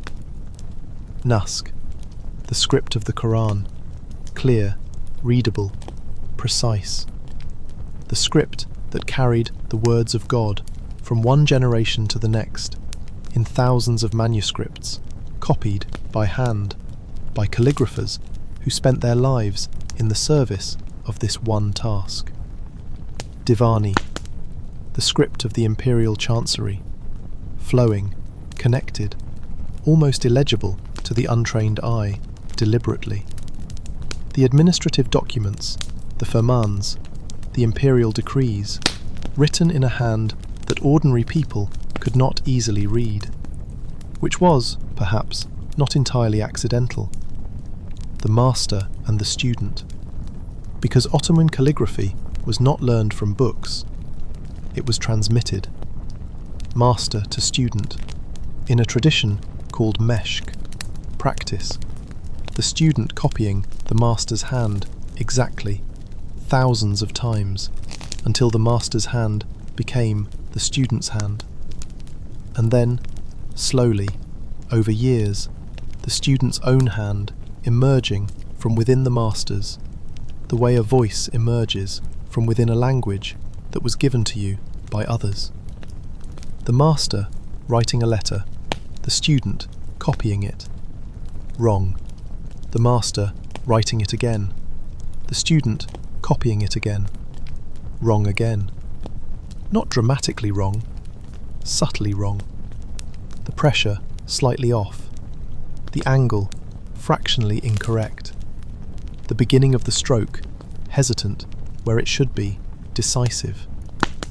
The master seeing all of it, saying nothing perhaps, just writing the letter one more time. The ijazet, the certificate of permission, the moment, after years of study, when the master decided that the student was ready. Not a formal examination, not a test with a score, a judgment. The master looking at the student's work and knowing, in the way that mastery recognizes itself, that what was in front of him was no longer a copy, was something of its own. The ijazet, written by the master in his own hand, the most beautiful thing he could write for this student on this day, certifying that the art had been transmitted, that the line would continue. A chain going back in the Ottoman calligraphic tradition to the great masters, to the companions of the Prophet, to the Prophet himself, who according to tradition received the revelation and understood immediately that it had to be written down, and written beautifully. The poet, because the Ottoman literary world was not only calligraphy. Poetry, the highest literary art in the Ottoman world. The sultans wrote poetry. Suleiman the Magnificent, the most powerful man on earth in the mid-16th century, wrote poetry under the pen name Muhibbi, the lover. Thousands of poems surviving in his own hand. The Sultan, who commanded armies, who administered an empire, who received ambassadors from every court in the world, going to his desk in the evenings and writing about love, about longing, about the particular pain of wanting something that the whole world could not provide. The divan, not the council chamber, the other divan, the collection of poems. Every serious Ottoman poet compiled a divan, a collected works, organised by the rhyme scheme of the poems, alphabetically from Alif to Ya. The ghazal, the primary form, a lyric poem of 5 to 12 couplets, each couplet complete in itself, and yet connected to the whole. The final couplet always containing the poet's pen name, their signature in the poem itself, the way the calligrapher's hand was the signature in the script, both making themselves present in the work in the most intimate way possible, not signing it afterward, being inside it. The coffee house and the poetry, because Ottoman poetry was not a private art. It was performed, read aloud, in the coffee house, in the garden, in the palace, in the gatherings called meclis, that were, in the Ottoman world, the primary social occasion for literary culture. A meclis, a gathering, a salon, where poems were read, debated, criticised, celebrated, where the new poem was offered to the room, and the room responded, not politely, directly. The Ottoman literary audience, like the coffeehouse audience, alert, demanding, entirely capable of telling a poet that his poem had not worked, and entirely capable of recognising when it had. When the room went quiet in a particular way, the quiet of people who had just heard something that they would remember. The calligrapher at night.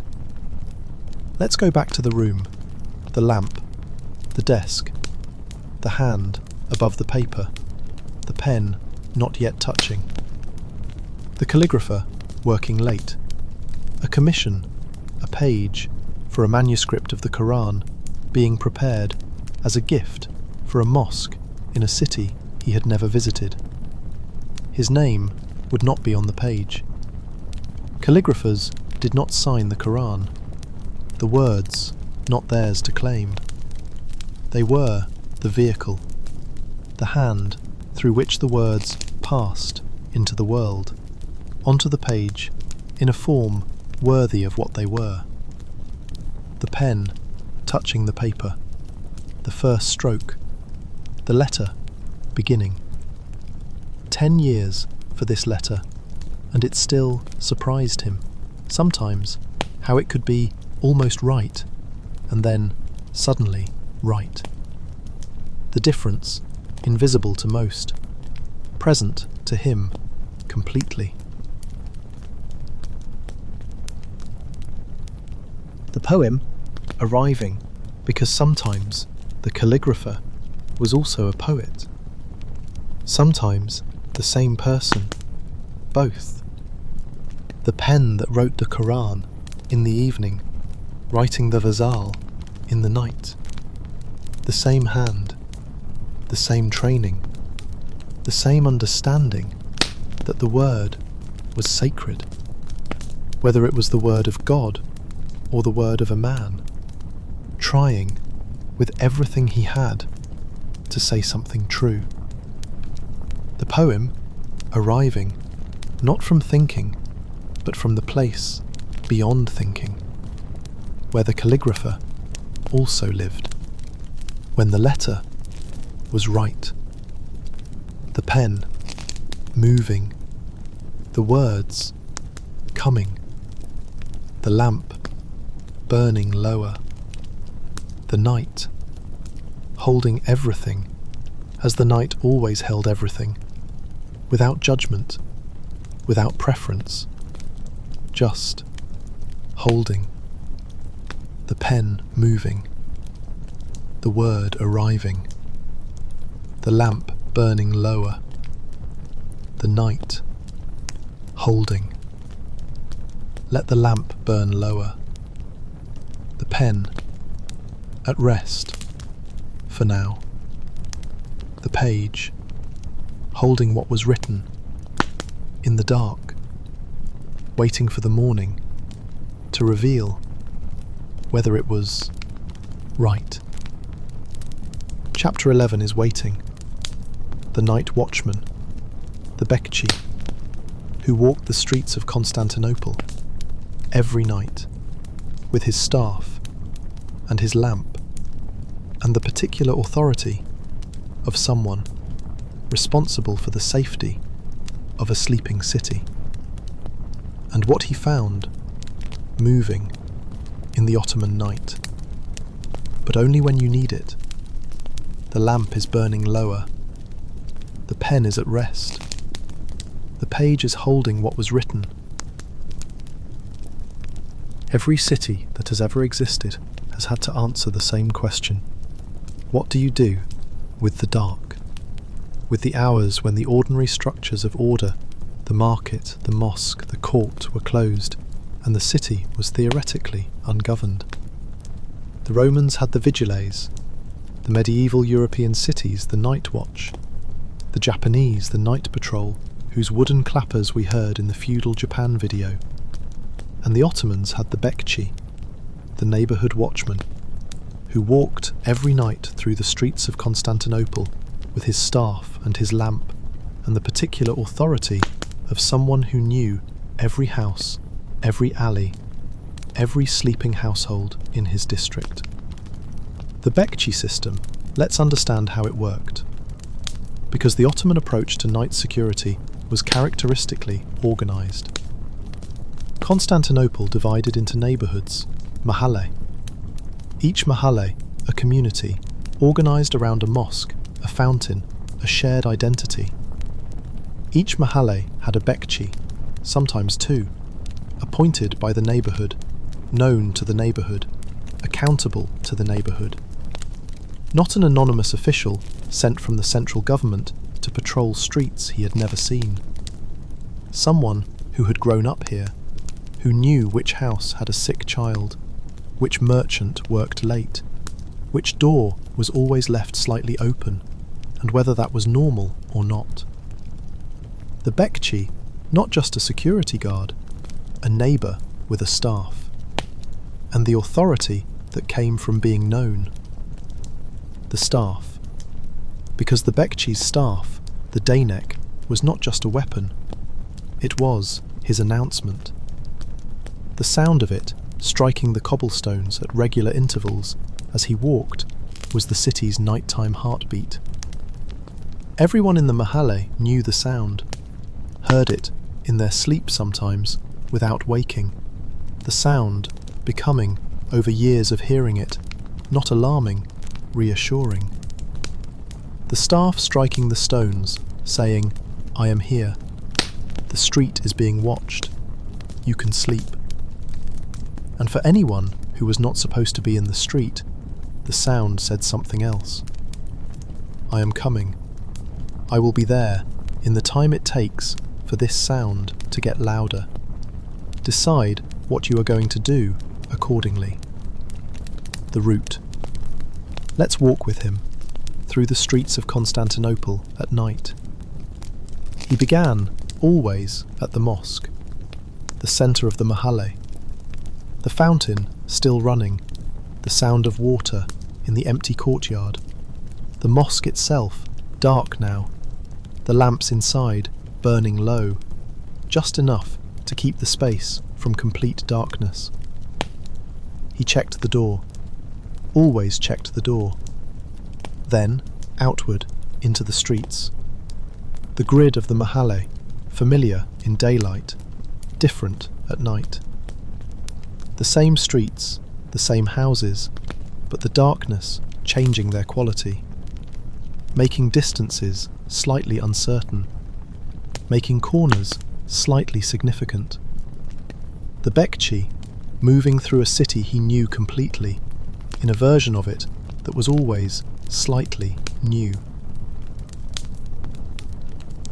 What he found. Because the Ottoman night was not entirely quiet. The taverns, the meyhane, operated after dark. Wine, prohibited to Muslims, available in the non-Muslim neighbourhoods. In the Armenian quarters, the Greek quarters, the meyhane, serving wine and raki to whoever came, regardless of religion, in the Ottoman way of managing prohibition, which was, essentially, to permit it, in specific spaces where specific communities managed it themselves. The noise of the meyhane drifting into the street, the bekçi passing, noting that the noise was the normal noise of a meyhane doing its normal business. Moving on. The bakeries already lit, already working. The bakers who had to begin before midnight to have bread ready for the dawn prayer, for the breakfast of a city of 1 million people. The smell of baking bread moving through the night streets, the most hospitable smell in the world, at any hour, but particularly at 2 in the morning, in a dark street, in a city that was otherwise asleep. The fire watch. Because the bekçi's most important duty was not crime, it was fire. Constantinople, a city of wooden houses packed together in the dense organic geometry of a city that had grown over centuries without a plan.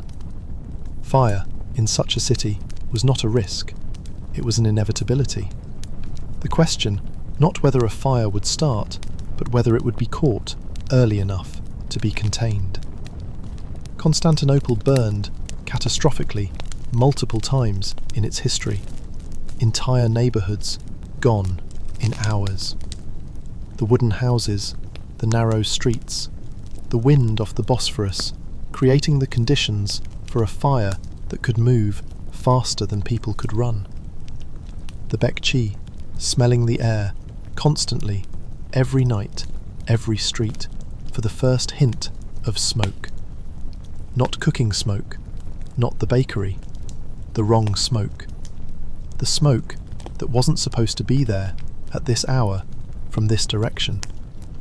His nose, like the spice merchant's nose, trained to the specific distinction that mattered.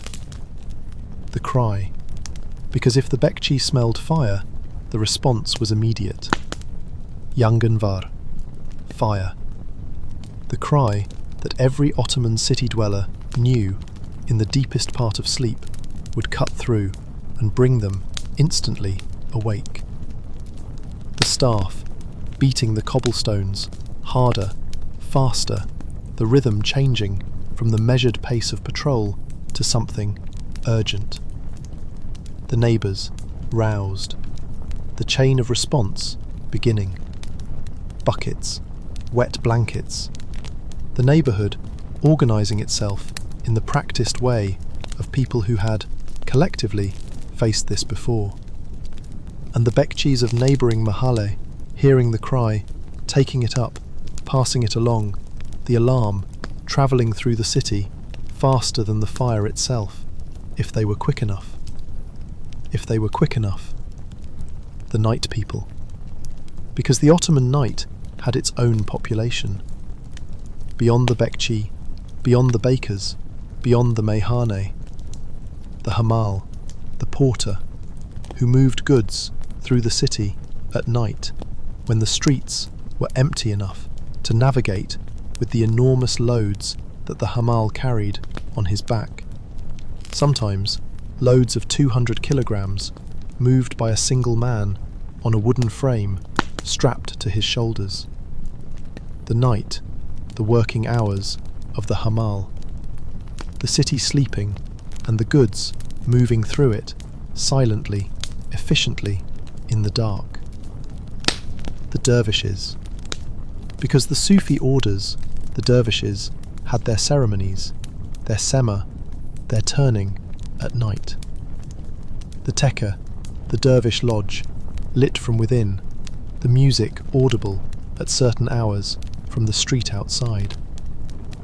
The Bekçi, passing, hearing the music, the particular sustained note of the ney flute, the reed flute, the most melancholy, the most beautiful sound in the Ottoman night. The ney. Let's stay with this for a moment. The ney, the reed flute, the instrument of the Mevlevi dervishes, the followers of Rumi, who heard in its sound the cry of the reed, cut from the reed bed, longing to return. Rumi, whose poetry opens with the ney, with the image of the reed separated from its origin, making music from the pain of separation. Listen to the ney, how it tells a tale of separations. The reed, cut from the reed bed, making music from the wound. The most Ottoman of images, the most human of images, the thing that was hurt, becoming, through that hurt, beautiful. The Bekçi, standing in the street, outside the tekke, for a moment, just listening. The staff, still. The lamp, held. The night, held. The music, doing what music always does. At the right moment, in the right place, in the dark. When you are alone, and the city is sleeping, and the ney is playing somewhere close. Something that cannot be named, but is felt completely. The hours before dawn. The deepest part of the night. The hour that the mystics called the hour of the wolf, when the night was most completely itself. The city, most quiet now. The meyhane, closed. The last of the night people, gone. The bakers, still working, but silently now. The first bread, already in the ovens. The Bekçi, on his last circuit of the mahalle. His lamp, lower now, the oil burning toward the end, the light smaller than it had been at the start of the night. But enough, still enough. The last streets checked, the last doors noted, the last smell of the air correct. No smoke, no wrong thing, just the smell of a city sleeping, the smell of bread baking, the smell of the Bosphorus, salt and water drifting up from the shore. And then the Adhan, Fajr, the dawn prayer, the first call of a new day, the muezzin climbing his minaret in the dark before dawn, as we saw in chapter 2, the voice rising above the rooftops, Allahu Akbar, the city beginning to stir, the Bekçi stopping in the street, hearing it, his night done, the city waking as it always woke to the sound that organised everything, his watch complete, the mahalle safe, as far as one man walking through it with a lamp and a staff could make it safe, which was, in the Ottoman understanding, enough. The neighbourhood taking care of itself through the people who knew it, who were accountable to it, who walked through it in the dark every night, not because they were ordered to, but because this was their place, and their place needed watching. The night held, the city safe, the watch done. Let the Bekçi rest, his lamp going out now that the dawn was coming, the streets beginning to fill with the first people of the morning, the city taking over from the night as it always took over, quietly, without ceremony, without needing to be told that the dark was done. Chapter 12 is the last one, the long sleep, how the Ottomans said goodnight, the prayers, the incense, the divan, low and cushioned and close to the ground, and the stars over the Bosphorus that the city had been falling asleep under for 500 years. But only when you need it. The Bekçi is resting. The Adhan is fading. The dawn is coming. There is nothing to watch for tonight. The Ottoman word for sleep is uyku, from the verb uymak, which means to conform, to fit, to fall into harmony with something larger than yourself. Not unconsciousness, not the absence of waking. Harmony. The Ottoman understanding of sleep, embedded in the word itself, was that sleep was not a subtraction, not the removal of consciousness, of agency, of the self, but an addition. The self falling into harmony with the larger rhythm of the night, of the city, of the world that continued whether you were conscious of it or not. Not losing yourself in sleep. Finding yourself in something larger.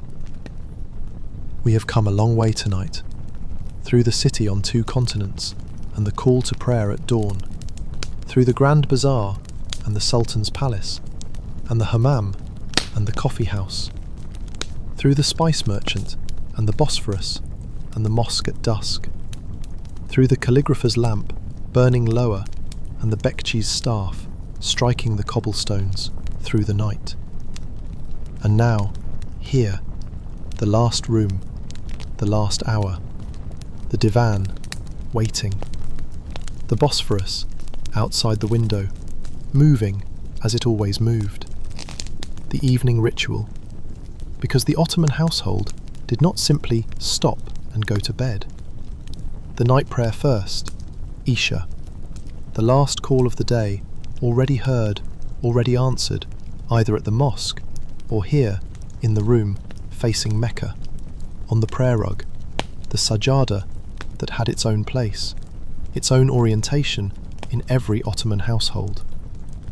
The prayer, not a formality, not the mechanical performance of an obligation at the end of a long day, the deliberately chosen last conscious act before sleep, the last thing the mind was directed toward before it let go, the day reviewed briefly in the prayer, what had been done, what had not, what tomorrow required, and then all of it released into hands larger than your own.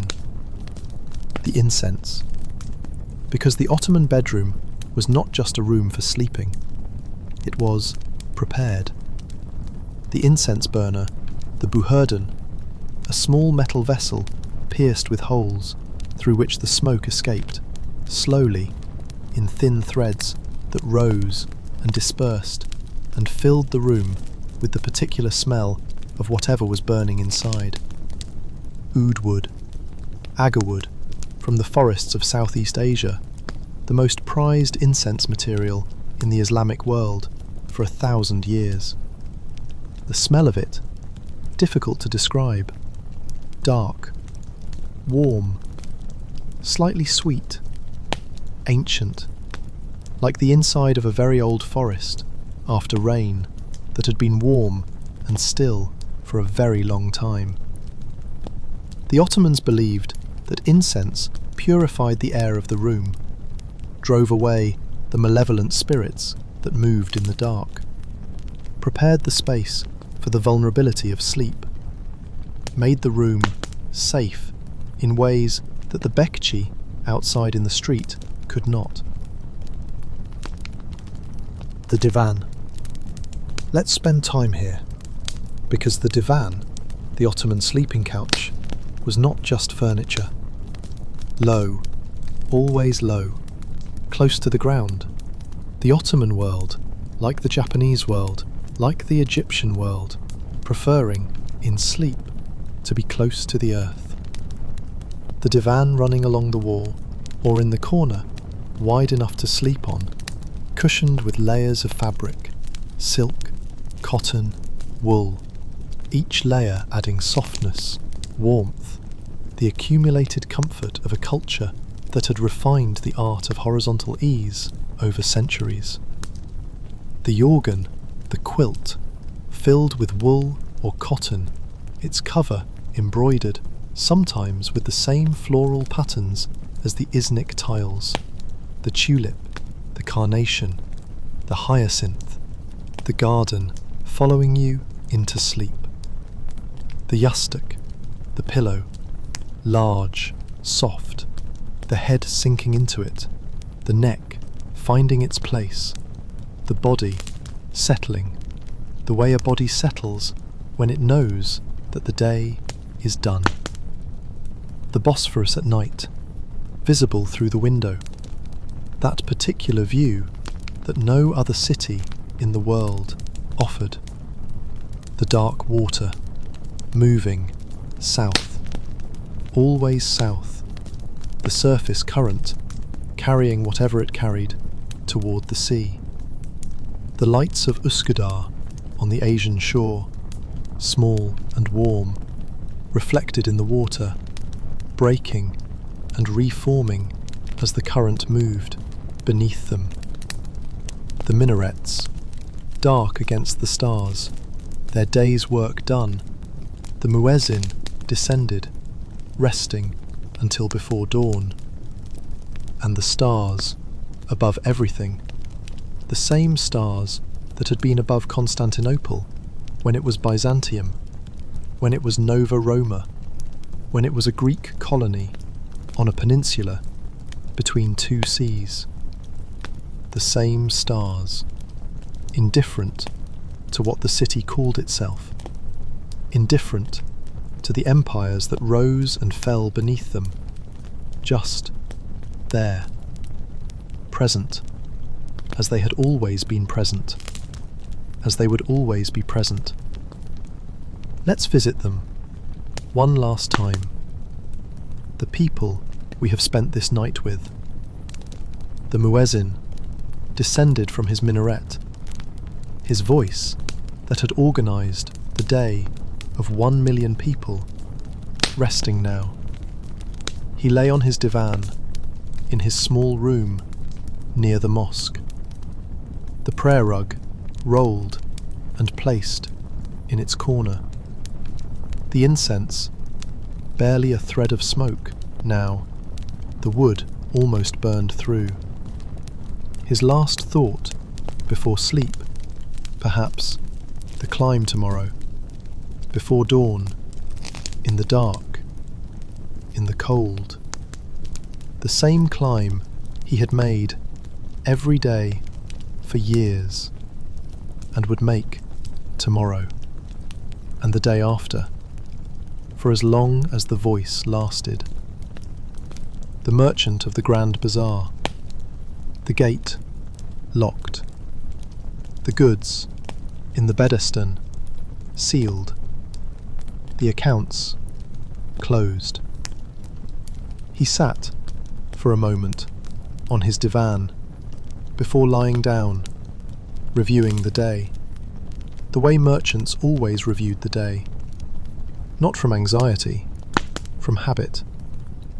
What had been sold, what had not, what the suppliers had promised, and whether, based on everything he knew, they were likely to deliver. And then the review ended. The ledger closed in his mind as it was closed on his desk. Tomorrow's problems, tomorrow's. Tonight, the yorgan, the pillow, the incense, still faintly present, and the sound from somewhere of the Bosphorus, which you could hear from almost anywhere in Constantinople if the night was quiet enough. So, let the divan receive you, the yorgan close, the incense, barely a thread of oud wood in the air, dark and warm and ancient. The Bosphorus outside, moving south. The stars above the minarets, the same stars that were above Constantinople when Mehmed rode through the gate on his white horse. The same stars that were there before the gate, before the walls, before the city. The same stars that will be there long after everything we have talked about tonight has dissolved into history, into the particular silence of things that happened and mattered and are now still. The city is in harmony with the dark. You can be too. The staff is leaning against the wall. The watch is done. The lamp is out. The letter on the desk will wait for morning. And the morning, as it always has, will come. Uyku. Fall into harmony. The Bosphorus is moving. The stars are there. You don't have to do anything at all. The Bosphorus is moving. South, as it always moved, as it will always move.